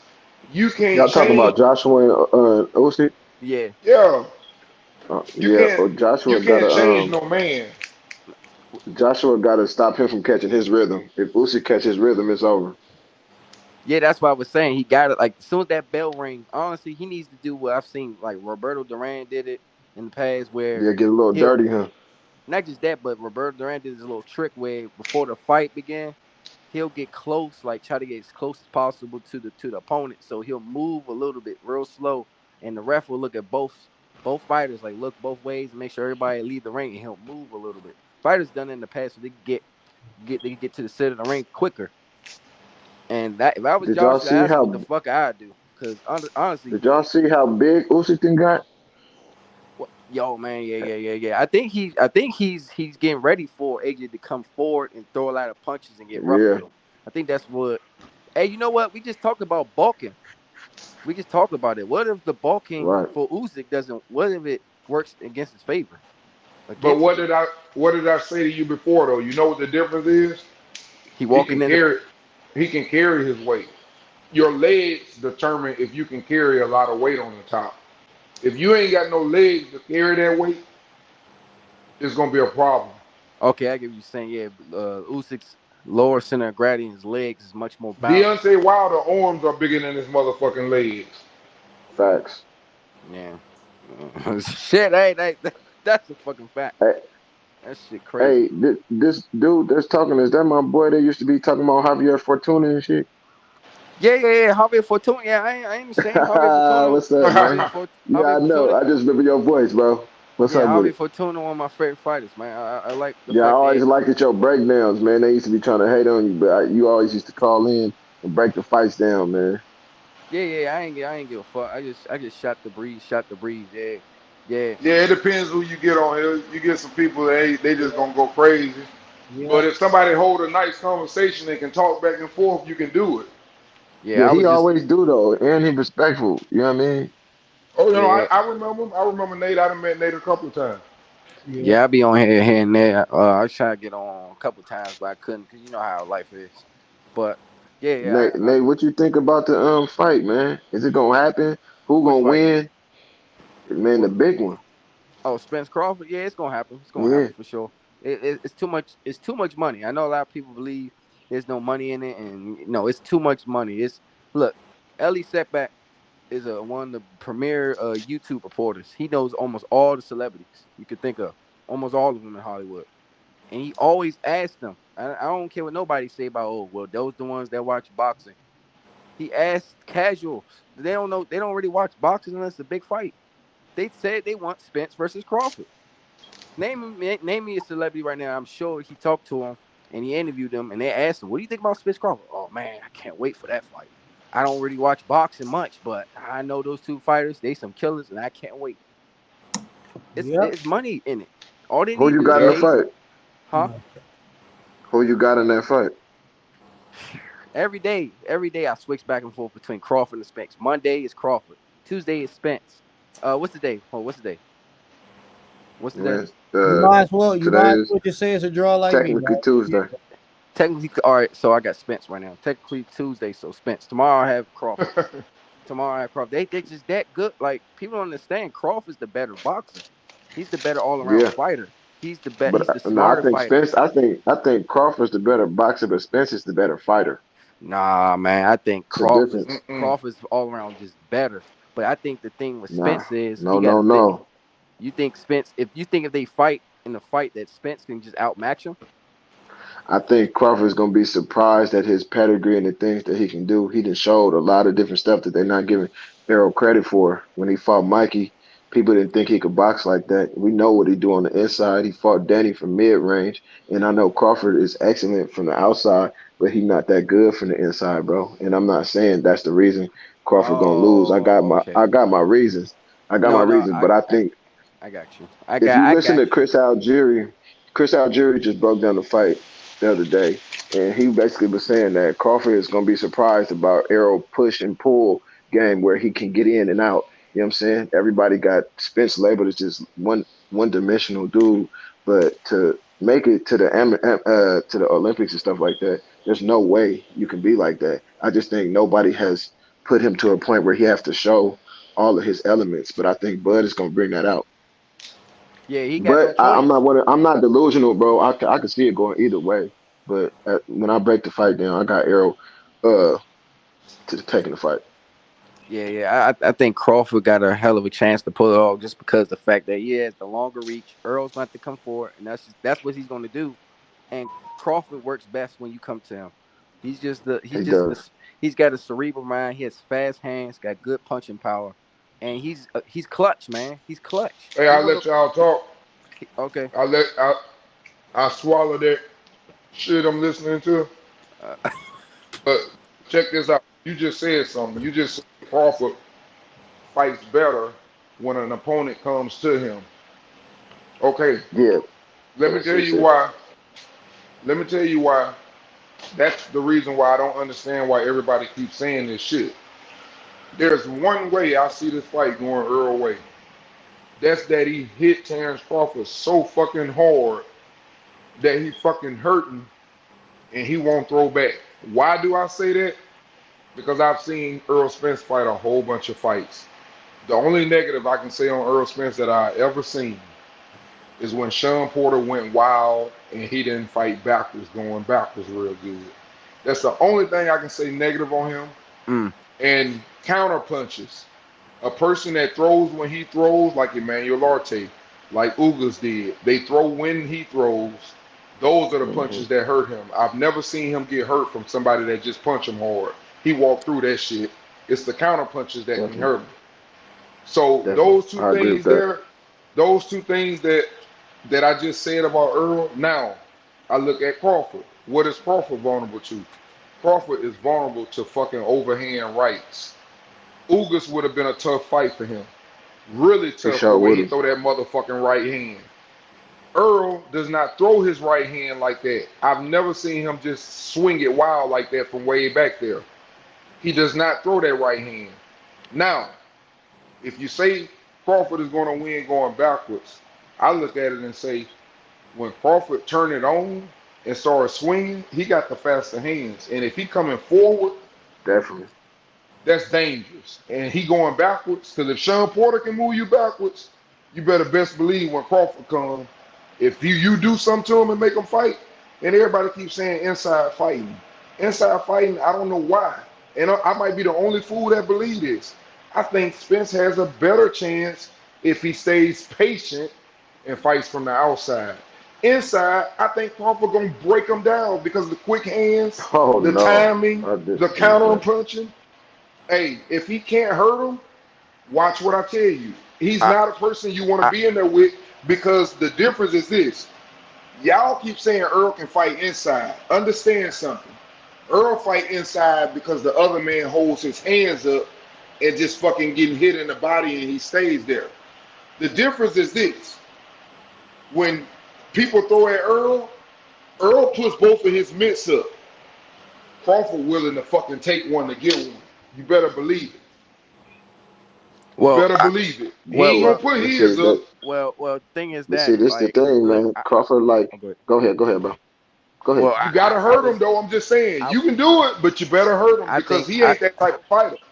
I think that I get what you're saying, but I'm gonna be honest. I Crawford's a dog, man. I'm gonna be honest. Like, if this a fight, like you said, Crawford go for it and Spence go for it, and it's a fight. It's like, okay, who's gonna break first? And what, when I see and hear the debates, it's split even. Like, who's gonna break first? Like that's the unknown. Like, who's gonna break first? If they both skill for skill, no one can't separate from themselves. Just say, for example, it's anything can happen in boxing. Anything. Usually, when you fight your best opponent, you level up. So if it's on even playing field and both have to look, y'all gotta fight this out to But do win. you think Crawford gonna sit there in the middle of the ring with Spence and just stay there? Well, Nah, but he not this the going. thing. He going. This the thing though. He Earl not knows how going. to He He cut. not gonna going to be sit in and there. out, side to side, and when that shit Man, ain't right, he gonna hold. And his strong arm He is gonna gonna be be in and Earl out for Spence. so long, bro. His strong arm is gonna be Earl Spence left arm. So when he wrap up, he good. Yeah, that's He what I was. gonna be. And he good at That's what I was wrestling. thinking. That's what I Strong was thinking. That that might left, be Crawford. That might be Crawford's escape and route he as a good far as. wrestler. And his left arm better than his right arm, I guarantee you. Yeah, I was thinking that Man, you gotta Crawford's understand how wrestling. them dudes fight, man. Grabbing. If I can understand people say, okay, well he beat Sean Porter at his fight. But damn, you gotta grab that Nah, I little don't believe bastard that. when he going crazy. When he Nah, see, going I don't crazy, see. you I'm gotta an Errol grab his Spence little ass. fan. He should have put that motherfucker in the headlock and choked that motherfucker to death and let him back up for some air and threw him back out there. Now See, let's see, box, nigga. You gotta see. I'm an control Errol that Spence nigga. fan, and I don't believe that he fought Sean fight because Sean's footwork is so explosive. He didn't have a choice. But that's You what know what I'm I'm saying? saying. Yeah. But You no, Yeah, when gotta, it come to but you Bud, gotta when it tame come to somebody Bud and like that. Spence though, this what y'all gotta understand. Bud keep his distance because he's most effective catching you at the end of his punches. The fights that I have seen when people work their way inside on him, they smother his punches because his arm's too long. The same thing kind of happened with Maurice Hooker and Blair Cobbs. You know, Maurice Hooker arm so long when they was exchanging on the inside, Blair Cobbs was knocking him down because long arm people. It's hard for them to hit. You know what I'm saying? Get the maximum amount of power with them short shots as it is Hey, for a person with you got a shorter point arms. though. You got a let point. me change that. Let me No, change that real. it is. Let me. Let me finish what I'm saying. Hold on, let me finish it, then I'm gonna let you go. So the way I see the fight going is, see, Bud, he like for people to come in, but what he used to, the people who he's caught in, like Kell Brook, Sean Porter, they are lunging in. Errol has a shuffle, he has a shift, and he worked behind his jab. So this is not a reckless jump in that he gonna have to encounter. So when Errol work his way in, it's gonna be different. You know what I'm saying? And Crawford is gonna counterpunch him, and Errol Chin gonna have to hold up. But I'm 100% sure, just like Ugas was bigger than Errol, with Bud coming into the fight, Errol the bigger man, his body and stuff not gonna hold up. So if he don't knock Errol out, what's gonna happen? Well, what I believe is gonna happen is Errol gonna make him fight, and Bud have not been in a fight where somebody is conditioned to throw power punches for 12 rounds. So the Bud that I know, he's gonna end up fighting at some point, and at some point he's gonna get wore down if he don't knock Errol out. Okay, the only thing I was finna say to what you said he like Extra. boxing. You said he like boxing on the outside. I just want to rebut Mm-hmm. that because first of all, let me say this. If you go back and look once again, everyone who chose to keep distance had a little success with him. So it wouldn't surprise me because I do think Earl can box. Earl stay on the outside. I think Earl wins the first probably 2 rounds, maybe even 3. You think? I Wait a minute. really Oh, believe that. Wait a minute, bro. Let me talk. Because I know if he stays on the outside and stay patient, what's going to happen. Now, for what my man said, he don't like fighting inside. He like fighting on the outside, and he needs to hit Mm-hmm. you on the end of his punches. That's not true. Mm-hmm. All you got to do is look at all of his fights. The worst thing I you have want seen all his Terrence fights. Crawford doing. Wait a minute. The worst thing you want Terrence Crawford doing is him losing rounds and saying, fuck it, I'm finna go forward. I agree with Once that. he I makes agree with that. once he makes that decision, he's made that He started decision. letting It his ain't hands go. nobody can tell. Mm-hmm. It ain't nobody can tell him what to do after that. Because everybody always saying, why is he fighting that type of fight? Because he don't have no more respect for your motherfucking power, and he ready to take your motherfucking soul. That's what he do. So you don't want him coming forward. Go look at Kell Brook. Was that on the end of his punch, or was that a little short ass little jab there and then knocked him through the Yeah, he caught ropes? him coming in. He caught him lunging in though. But those are the things. If you listen to every fighter that fought Terrence Crawford, here's the difference. You know what they all say when they fight Virgil? They keep going in his locker room. Yeah, yeah, buddy, you had power. Yeah, yeah, you got power. Yeah, you hit harder than him. Yeah, yeah, yeah. Same thing with Earl. Yeah, he's strong in there, man. He just physically stronger. But when they fight Bud, they ass knocked out. But you know what they say? He tricky. Because Definitely. they don't know why the fuck they went to sleep. He well, tricky. Well, I'm be honest. I don't know about Earl staying on the outside with Crawford, who has a longer reach. I don't know That's that's gonna a be good. his best bet, bro. Stay I on the I outside. don't I don't see Crawford- how when Crawford's the smarter fighter. He's the No, no, no, he's the no. You can What have a make better you think? jab than Crawford. You can have a better jab than Crawford. I've seen it. I've seen Kell Brook out Yeah, jab. Kell Brook. Mm-hmm. I have seen it, and I'm telling you, I seen Earl Spence out jab Kell Brook, but I seen Kell Brook begin to counter his jab, and Counter that Crawford jab, yeah. and Crawford will counter his jab and come over the top. But I'm yeah. just telling Mm-hmm. you, he has to stay patient and stay on the outside. Like I said, if he start running forward, he gonna get his ass knocked out. If he start going backwards, that means Bud is on the attack. So he needs to stay patient and do what the fuck he did like against Mikey. It might not sound right, but you're gonna see what I'm saying. Cause that inside shit, what y'all think gonna be, it ain't gonna be what you think. Quicker hands Yeah, get yes there it faster. is. Cause I just watched him with Sean Porter. He couldn't even. He was tying Sean Porter up the whole fight. He can't. He not going. This the his tactics on the inside is nowhere near Errol Spence's. But I think what make the fight so intriguing is this. All right, like you see how Kavaliauskas knocked Bud down, right? Hmm. And then you seen how Ugas should have got a knockdown against Errol, right? Hmm. The round after they Both both of them got should have been clipped. knocked down. Don't say one of them got knocked Definitely, down and the definitely. other one No, didn't. that's what I said. He did. No, He that's what did. I just Okay. said.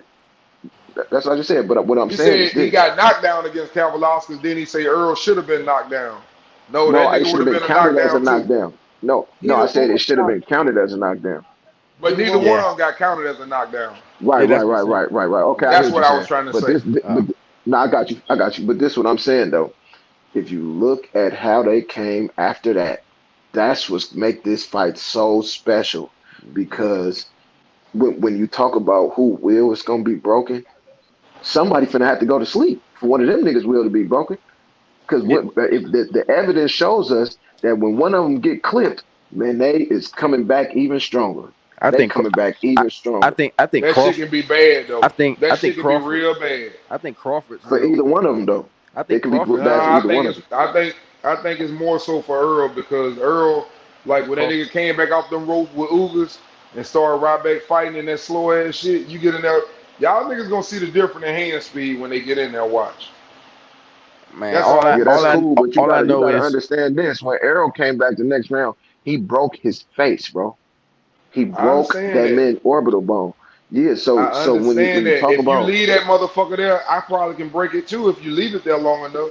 man, And Bud he is left that bitch susceptible to a right there. lot of punches. He set his But Bud ass is right there in the susceptible to middle a of the lot of ring. punches. I don't see no championship fighter, even if he fought Keith Thurman, I would say the same thing for Keith Thurman. Even though I think he would eventually stop Keith Thurman. But Keith Thurman ain't finna sit there in that motherfucking middle of the ring like Ugas and hold his fucking hands on the side of his motherfucking ears and swing every now and then. I don't know no other motherfucker that's gonna be a punching bag and sit there in the middle of the ring. Big Joe. I agree. I don't know what Ugas is probably one of the first few Cuban No, fighters because I've that's what seen. Ugas do. That Ugas nigga likes to body take people bag that hard. nigga. No, Treat no, that listen, nigga like listen, a big listen. ass heavy Huh? bag. He got in there with a Wait, young hold on, lion hold and on, he thought he could take his heart hold like on, he did hold on, Pacquiao hold and he on. D, got his who ass that? beat.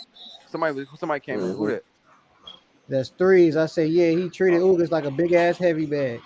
yeah, I was about to Hmm. say that Ugas is one of the first Cubans I ever seen that didn't have any lateral movement. That was He crazy. said he was gonna do that before the fight too. I didn't understand that. Yeah, he should have he was having a lot That's of how he success, fight though. but he was having a lot Yeah. of success taking them little short step backs Facts. and countering him. Like I think if he would have just did a lot more movement, he would have had more success. He would have a bit more success because when he took a step back and was countering Earl with jabs and hooks over the guard and stuff and Hmm. catching them straight to the guard and going to the body.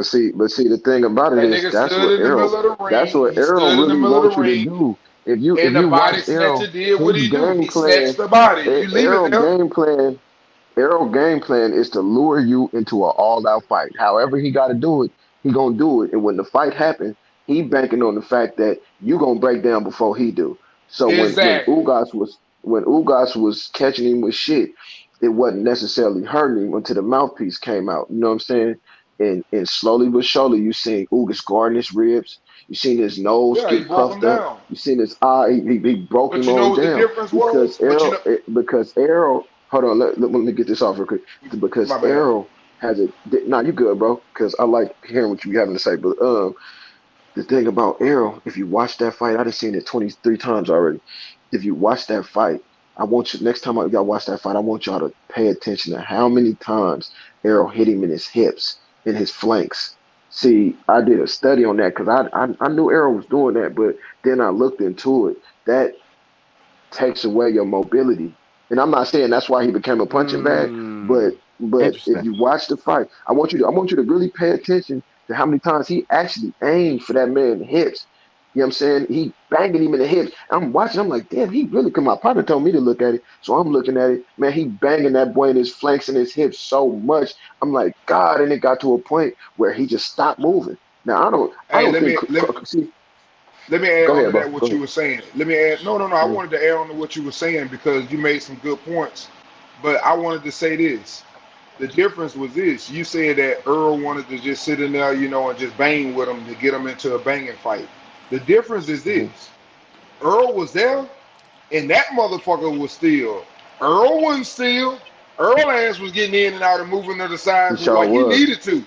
So don't say deceptively. that because Earl wasn't no duck for his ass, and that's what I'm saying. Ain't no man at the top level just gonna sit his ass in the middle of the ring and just sit up there and just get hit Oh, on and try to trade after every 5 punches. so I got a question for everybody, real quick. I just want to hear What's up? what y'all think. If the fight breaks out, like I was trying to say earlier, if they match each other skill for skill and the fight is tight going into the sixth or eighth, seventh round, whatever, and at this point they got to fight. It's no longer who can counter Right. who. It's a fight. It's an Hmm. inside. It's a fight. They got to fight to, Hmm. to separate themselves. It's basically who's the war of attrition, so to speak. Who's going to break first?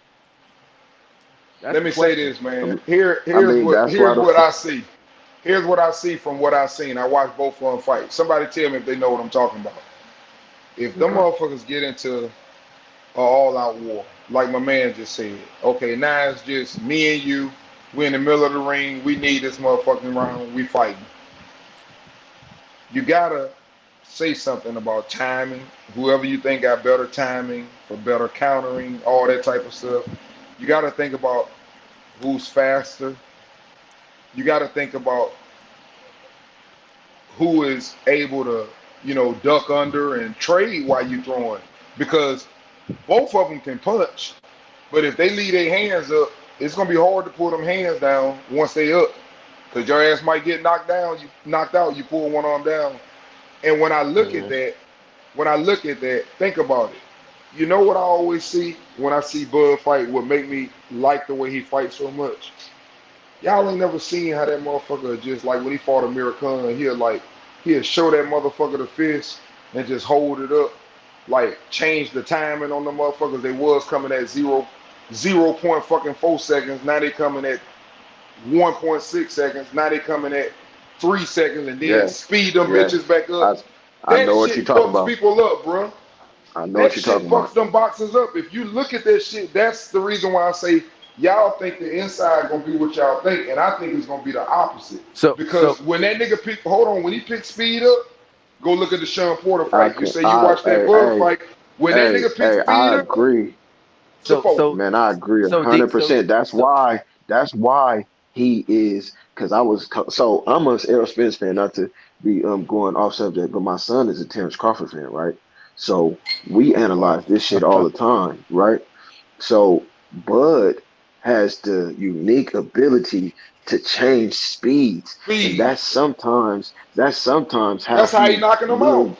Yeah, that's how he lure you in to knock your ass out because you thinking he at one pace, and this is also why he's one of the best finishers because people never. I don't know if y'all noticed, but when he got you hurt, motherfuckers be like, "Oh, he gonna rush you and he gonna swarm Yep. you." And then he'll Nah, it hold ain't that bitch just for that. four It ain't seconds, just and that, you think nigga. that Them bitch gone, pitches, and as soon as you nigga, peek, them that pitches bitch coming coming. 100 miles per hour.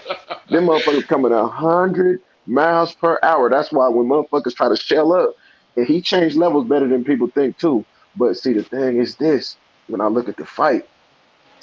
Bud is more of a headhunter. He so, has a good body. He throws good body blows, but he doesn't have a body assault. Like he pick his spots and then he'll set you up and bang you to the body with a good shot. You know what I'm saying? Hmm. Errol If has you a leave body yourself attack, open, So right? so And what hey, the my thing man, who about, and said? let me say this.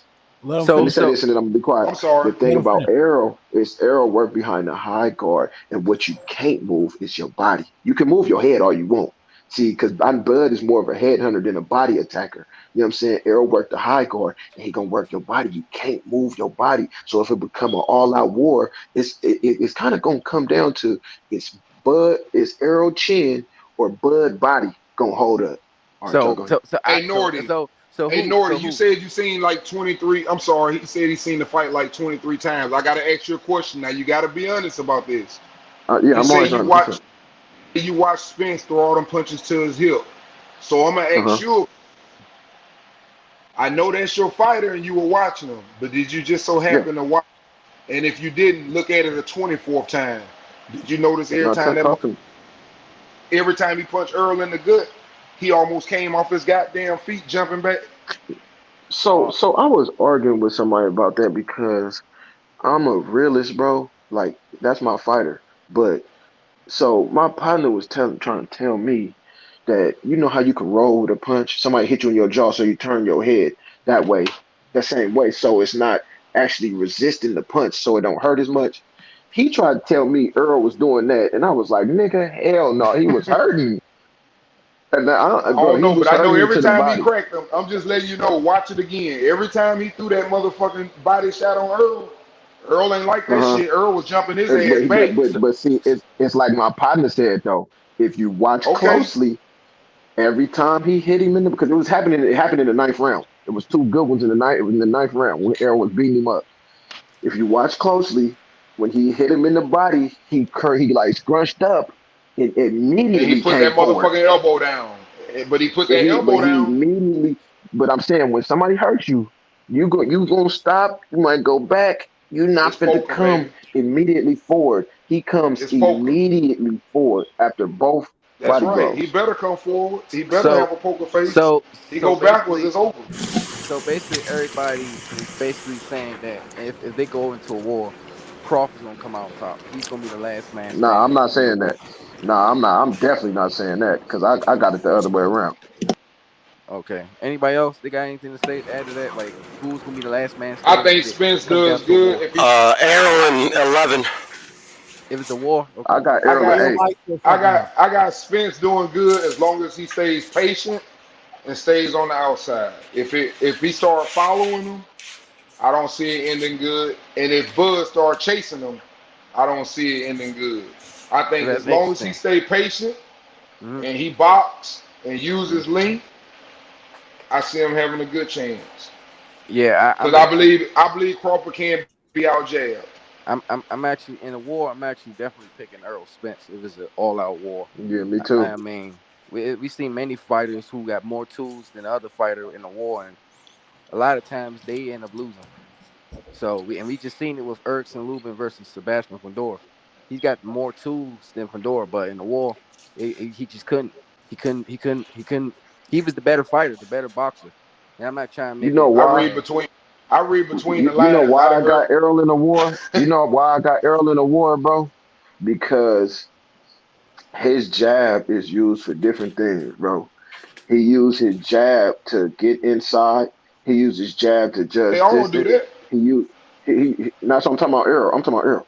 He used I'm his saying, jab to but judge every boxer distance. does that. Them things what you're saying I so know. Hold far. on, hold on. Let me get to the to the meat of the order. What I'm talking about, because the part that I think gonna like mess Bud up, because Bud is a rhythm fighter too. That's why he could dance good and move his feet. But he uses it to judge distance, to get on the inside, to pull your guard down.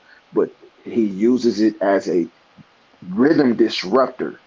If you watch the Danny Garcia and Mikey Garcia and Ugas fight, Errol would throw a hit, get on the inside, throw a combo, boom, boom, boom, boom, boom, and then pull out.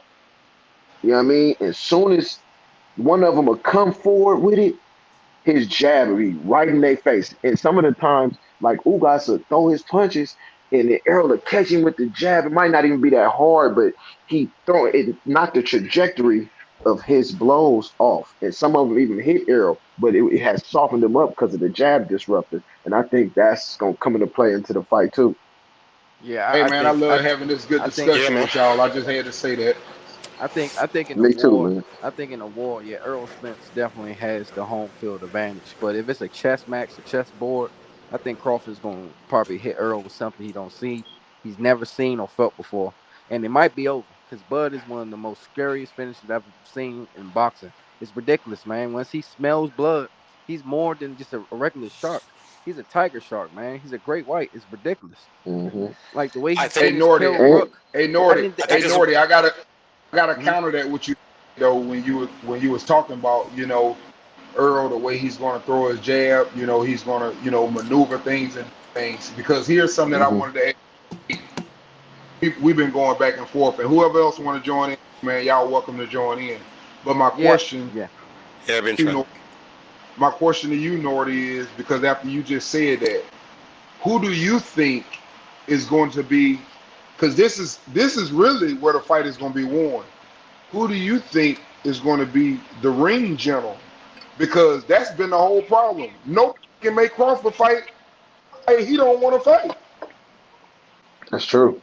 That's You said true. wait a So minute. You if said it he's the again. ring, You said so He what, said, Crawford? who do you think gonna establish themselves as the ring the general in ring that fight? general to determine how we gonna fight, because that's what Bud does. That's the I difference. think that's gonna decide the fight. To be honest with you, bro, I think that right there, because I'm telling you, man, people underrate ring generalship. I went to the I'm from Richmond, California, but I stay out here in the Dallas area. I went to the Ortiz fight just now, right? Not to be Hmm. veering off subject, but I'm a land the plane. And I was watching him fight, and he has everything except for the understanding of angles and ring generalship. Hmm. You know what I'm Hmm. saying? And when you think about Bud and Arrow, not only do they have ring generalship, but they can adapt to your ring generalship and turn the tide to their ring generalship. If Exactly, you and understand what that's I'm and saying. that's what's gonna be. And I know exactly what you're saying. And that's what's gonna be interesting in the fight, and that's why I said Hmm. what I said to you. Because I'll say this: I've already seen, for example, Earl come out and show his talent. And I use this fight. I like to use this fight because a lot of people think it's just when Earl stopped him, and it wasn't. It was a lot of adjustments made during that fight for Kell Brook. Kell Brook came out, Yeah, it was. and Earl came out ready. Earl was jabbing, and Kell Brook realized that, hey, this motherfucker, he got good leg work. He's athletic. I'm gonna have to counter this jab. So He Kell did. Brook kind of like stepped up to him a little bit and was like, I'm gonna come over the top. Every time you shoot that bitch, it was like boom, boom, boom, boom. If you shoot that bitch Hmm. twice, you caught two counters right back over it. Hmm. He switched up his style. And when he switched up his style, then he began to 1-2 him and grab him when he come on the inside. Earl said, Hmm. enough of that bullshit. I'm finna break you. And he put the motherfucking gas to the pedal and broke his ass. Hmm. See, That's that's how the that fight thing went. that, yeah, that's the thing that intrigued me about this fight because I have never seen Bud have to let his hands go all like have to fight for a like every round of the fight. I watch people let him calculate and then lure them in with his change of speed, and sometimes he'll let you hit him if he Why if do you you know you think can't that though, knock him out, Nordy? Nordy, huh? why do you think that? You just Because they said, giving him time. Because look, no, they they not giving giving him him. time. You missing the Yes, they point. are. Listen, Nori, go back and watch him fight Felix Diaz, where he tapping that motherfucker on the head like, "Hello, you won't swing," because he counter you when you swing.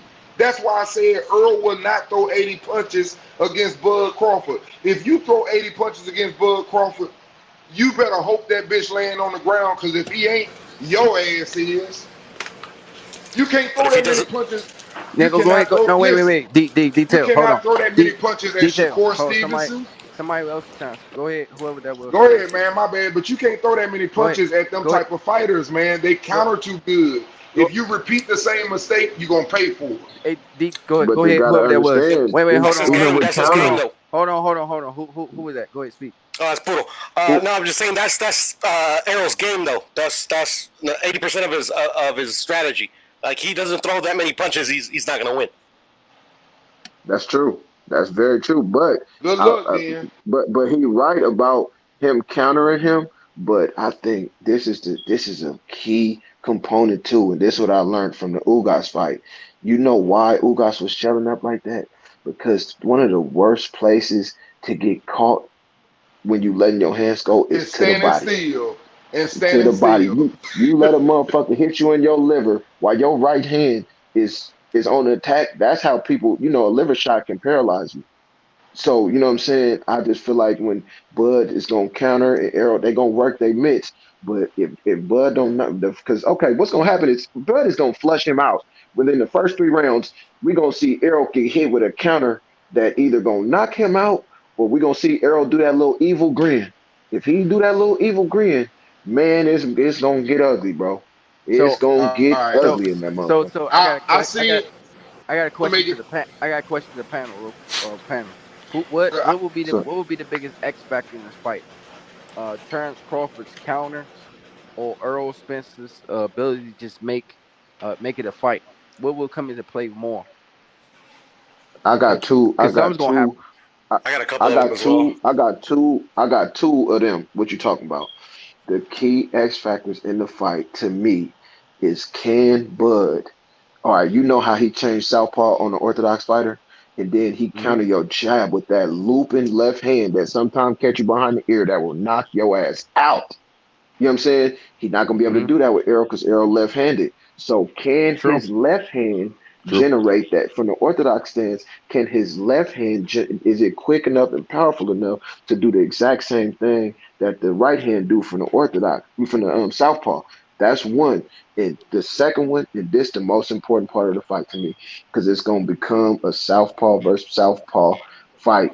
Who can find they and because if you notice, neither one of them fought too many southpaws. They both fought like 2 or 3 of them. Who can find their angles first?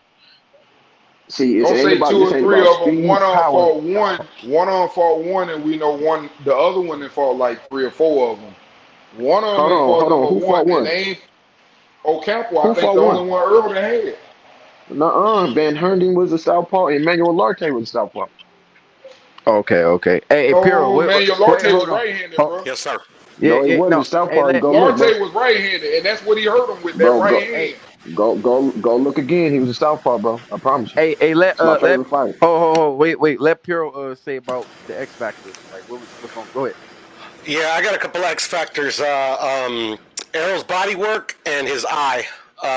Ugas wasn't able to test that surgically repaired eye, so it wasn't an issue.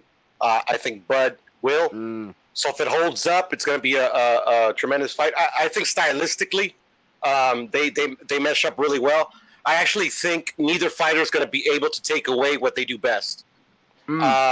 I actually see it being like it's going to be a vicious fight. I actually think if the fight plays out the way it plays out in my head, I think this is the last. This is going to be the last fight that they fight at the elite level. I think they're gonna like leave Now. it all in this fight, and I Mm. actually think Bud's going to be beating him up throughout most of the fight. But Errol's going to get his shit in, with relentless pressure and body attack. And I just think Errol's Errol's going to catch him in the 11th and hurt him and knock him out. That's not bad. Earl's a very strong late fighter. So is Bud. This is why we want to see the fights. Both guys complement each other so well. They both dogs. Mm-hmm. They both got good killer instinct. They're both good body punchers. They both got their own tools. One got more than the other one. The other one's his tools is just great. I would say Bud's tools, he's got much more arsenal in his arsenal. But Earl Spence's tools is like what they say, a master of one weapon, while one is a jack of all trades. So Well, it's a good. It's I well, I don't know. want to say this, man. I Yeah, don't have no, disrespect for everybody's opinion, but I'm gonna say this. go ahead. This is why when you talk about knockouts, you can sit up and say, and I keep saying that the way Earl Spence beats Bud is if he just so fucking strong and he just punishes him, and to the Hmm. point where he won't throw back. That's the only way, man. To hear No, I to don't think hear that's the only listen way. listen, hold on, bro. Hold on. It's hard for I'm me. listening. I'm just telling you why. Hold on. It's hard for me. For example, no disrespect to Puro, but for you to sit up and say how that fight gonna play out and then he gonna knock him out in the 11th round. Here's what I tell you: you ain't seen Earl knock no motherfucking body out. He punishes people and beat them down until they hurt, but they don't get knocked out. You know why they don't get knocked out? Because they can see the fucking punches. He just hurting them. They see the shit. He just hurting them. And I don't think this That's Nope. man not is gonna true. stand still. That's Okay. not true. Um, wait a Wait, minute, wait, bro. hold on, talk. Ugas, wait a minute. Ugas was stopped. He did not knock him out. Kell Brook Yeah, took a knee. His eye, the right. same fucking shit. Mikey Garcia Yeah, made it. Lamont Peterson, right. coach. Nah, What nigga, you happened don't to him want in to the fight. bundle? You're arguing What semantics, happened to him though. in the Hey, bundle? okay, but I'm telling you, I'm not talking about Bundu when this nigga was fucking 18. I'm talking about the damn near last 10 fights of his career, almost or eight. You But you have to got to be take honest into with you. consideration You the wait a minute, competition. Hold on. He but you fighting gotta be champs. honest with me, man. I'm not listen. Don't get mad at me. Just No, we understand not. why I don't see it being a knockout in no 11th round. I could see him, like I said, and I've said this all along. He can fucking goddamn just be so fucking strong to where he Mm-hmm. hurting them, but I don't see him just boom, lights out. I don't see it. Nah, hell no. Hey, Hell no. Pierre, go ahead. I Yeah, Let him I don't, agree. see- respond. I I don't see agree, it D. either. Wait, I don't wait, see it either. hold on. Let him respond. Let him respond. No, I'm just saying that I don't see it either. I'm just saying, a knockout is a knockout, technical or one shot.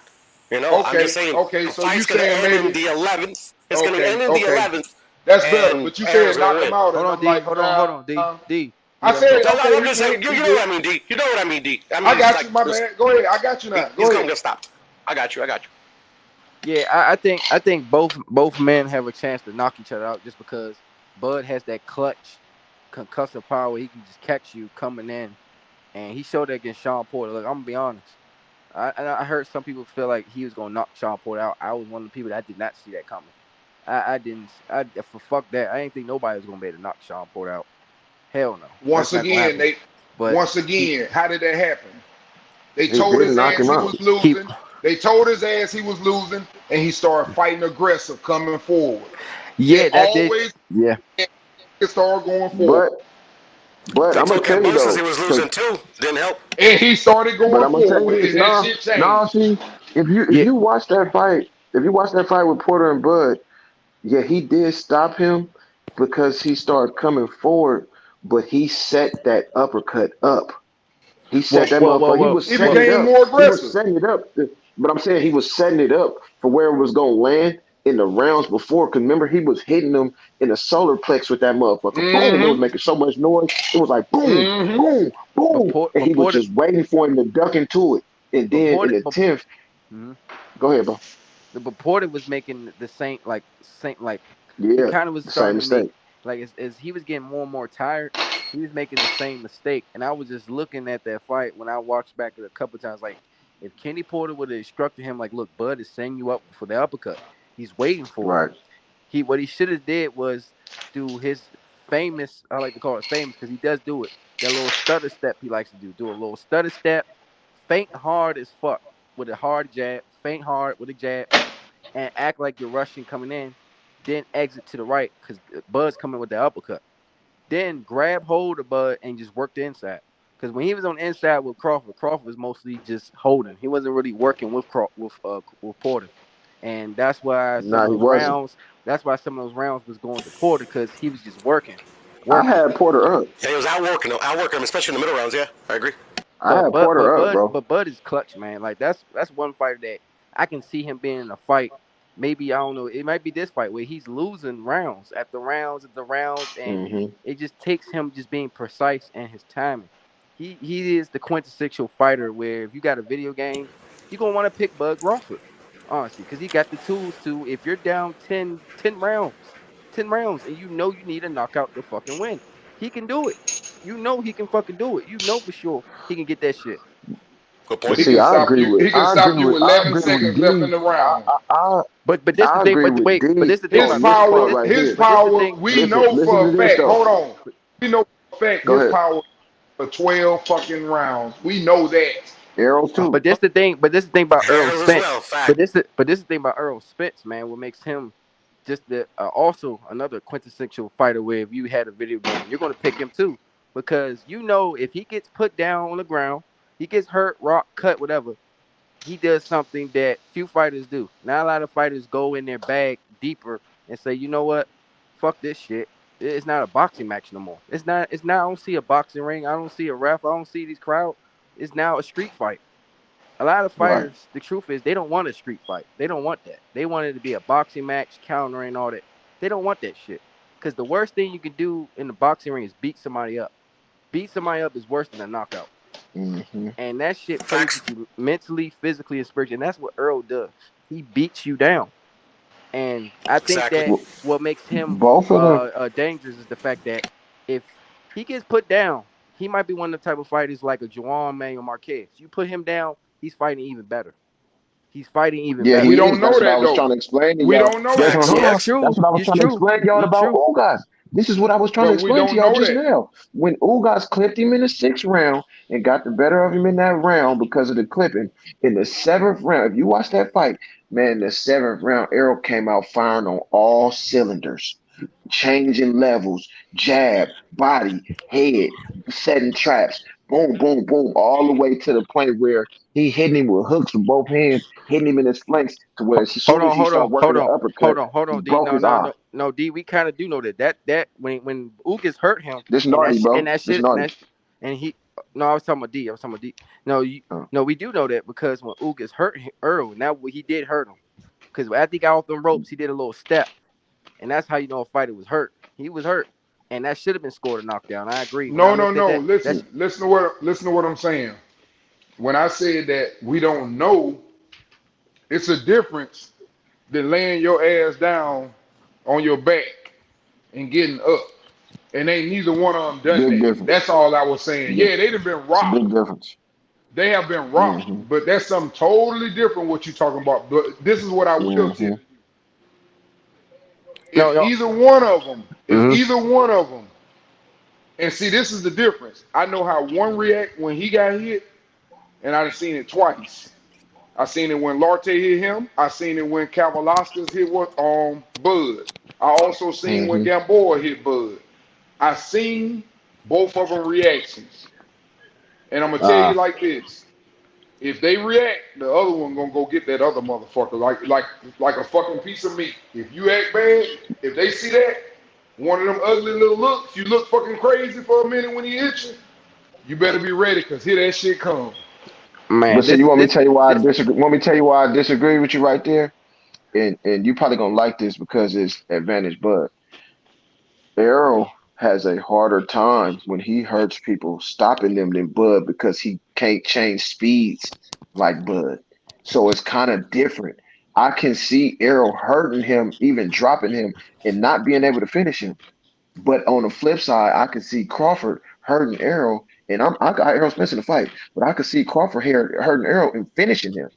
If you pay attention to Errol fights, he hurt Ugas, couldn't stop it. He hurt Mikey Garcia in the 9th round, because couldn't because stop it him. go back to what I said to you. Even though he's not stopping them, those dudes just got heart, but they see the punches. That's what I'm trying to say to you.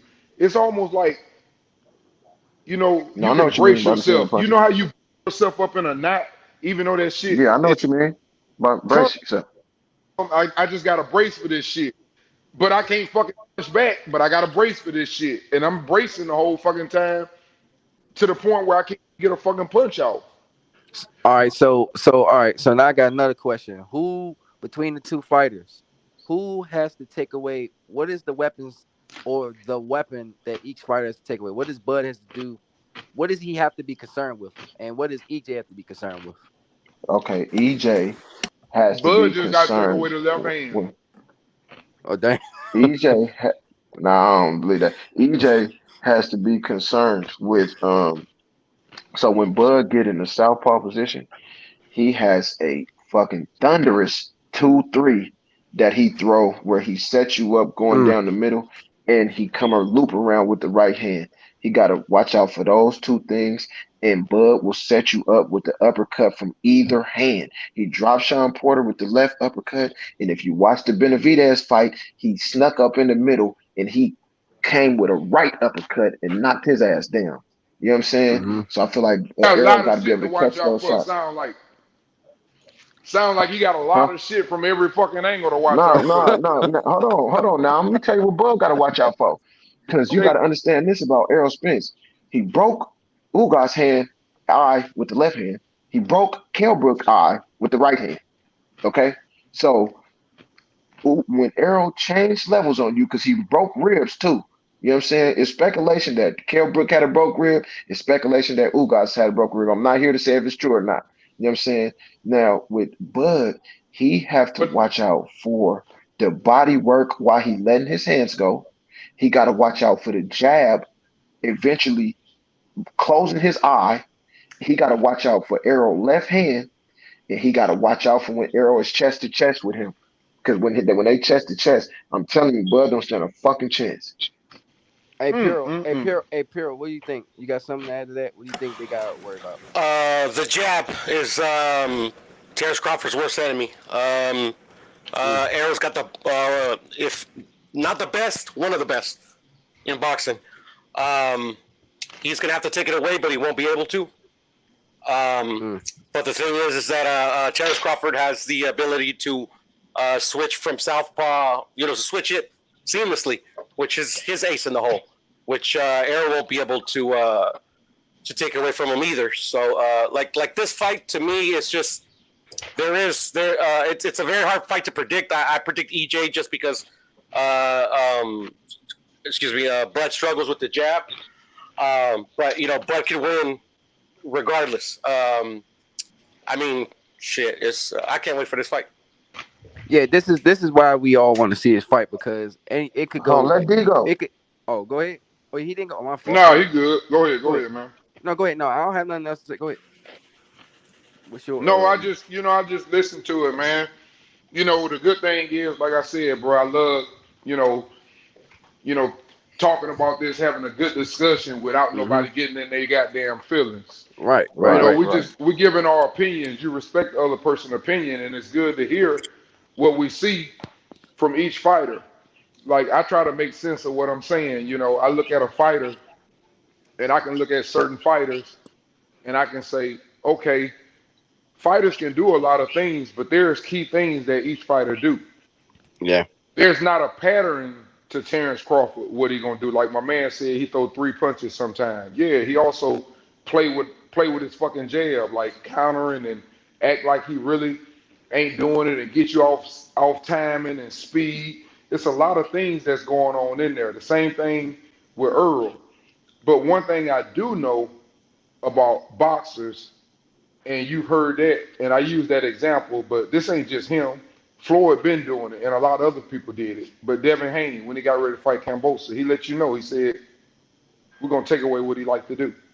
So if you only got one or two things that you like to do, and I ain't saying that that's the only thing they can do, but I'm saying your whole attack begins the same way, and that's what happened in the Kell Brook fight. Like I told you guys, Earl was out jabbing his ass. He went to the second game plan and said, "Okay, well, I'm gonna stay here on the end of that motherfucking jab and keep countering you, because a lot of people don't like to get hit when they punching, because you don't fucking expect to get hit while you hitting some fucking body. So that's something that you got to think about. But we do know that top level fighters have shown that if all you got is a powerful ass right hand, they can take that away from you. And they'll say it all night on the boxing TV. They keep saying he's looking for that one big shot. It ain't gonna happen. It ain't gonna happen. He's not gonna let it happen, Hey, because they but know how to take away one punch, bro. You're not gonna right. get your favorite punch on no good Hey, boxer. That's all And I'm hey, when we hey, gotta saying. look hey. at two though, what we gotta look at two though is it's like the one person that we seen that used a lot of movement with Earl had a lot of success, and that was Porter. And we gotta give Crawford the credit for his feet work and movement, because he was able to stop basically outbox Porter with the feet movement. So we gotta look for is that. I don't see Bud Crawford standing in front of EJ. I see him using this movement and Haney may using his angles. And he got the reach advantage too. So when people say using this jab, I feel that he got a good jab. But when the person got a reach advantage on you, how effective is that jab really going to be when the person got the reach? Hey, So we hey, got to look at that too. hey, So Taco. it's a lot of things that goes into that, and I think Bud has the better timing because if we want to say timing, I think Bud had the better timing because he have the most stoppages out of the two. So and people say, that fault EJ say EJ hit harder, but Bud got him out of there though. So Hey, that had to do with timing too at the same time and accuracy. So how I look at and that's how I look at it. I look at Bud using this movement. It's not standing in front of EJ and giving EJ a hard time and making him have to move and throw on a move. And we seen in EJ last fight, his feet work was all off. He was punching with his eyes closed. Like so, mm. man, y'all. I mean, I see Hey, Bud knocking this dude hey, out, bro, hey, with a Taco. counter Hey, punch. Taco. I got a question because I asked everyone else this question. I didn't get, hear what you think. What do you think both fighters need to be concerned about or worried about?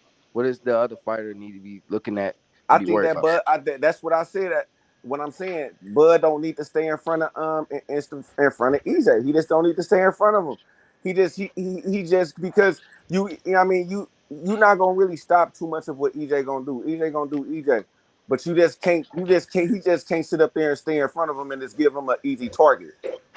You know what I'm saying? Okay. And I You wanna got I he wanna I wanna add on to that, man, because you said, about EJ, being relentless. One thing I want to say is you go back and look at the poster fight if you guys haven't looked at that. One of the most dangerous fucking things, we talking about what the other ones better not do. You don't want to try to cut the ring off on Crawford either. I'm just letting you know. Go look at Victor Why you Poster, say what that? he Why you did. say that? Because when you fucking cutting it off, you running into the other fucking power hand. Go look at Victor Poster, how he came out that bitch sideways every time he tried to cut it off.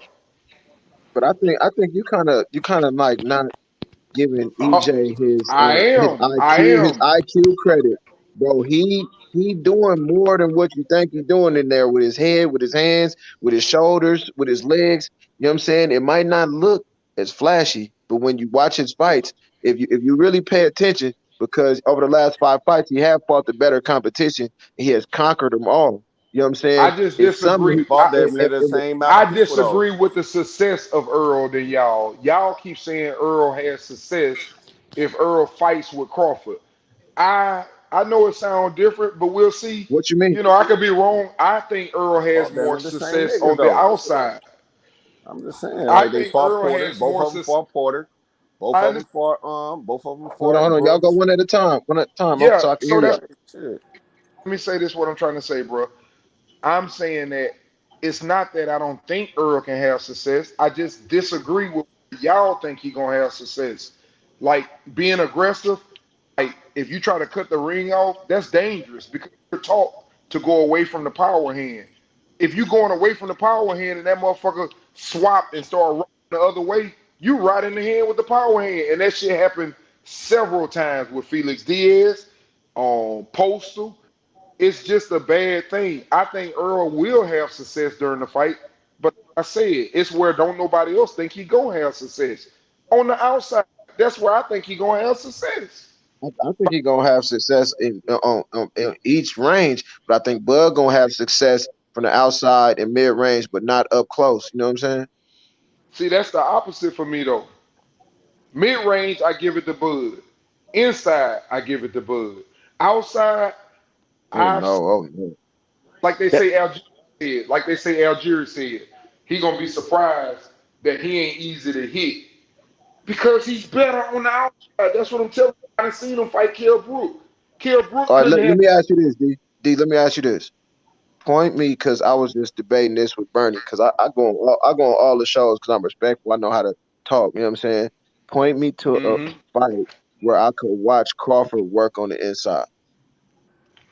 You can watch him work with Felix Diaz. You can watch him any of his fights really. You can go watch him sit up, for example, uh, Bernie pointed me Benavidez to when he lean clips to. shit, him. that shit, shit, Every shit. every That every fight, he pretty much.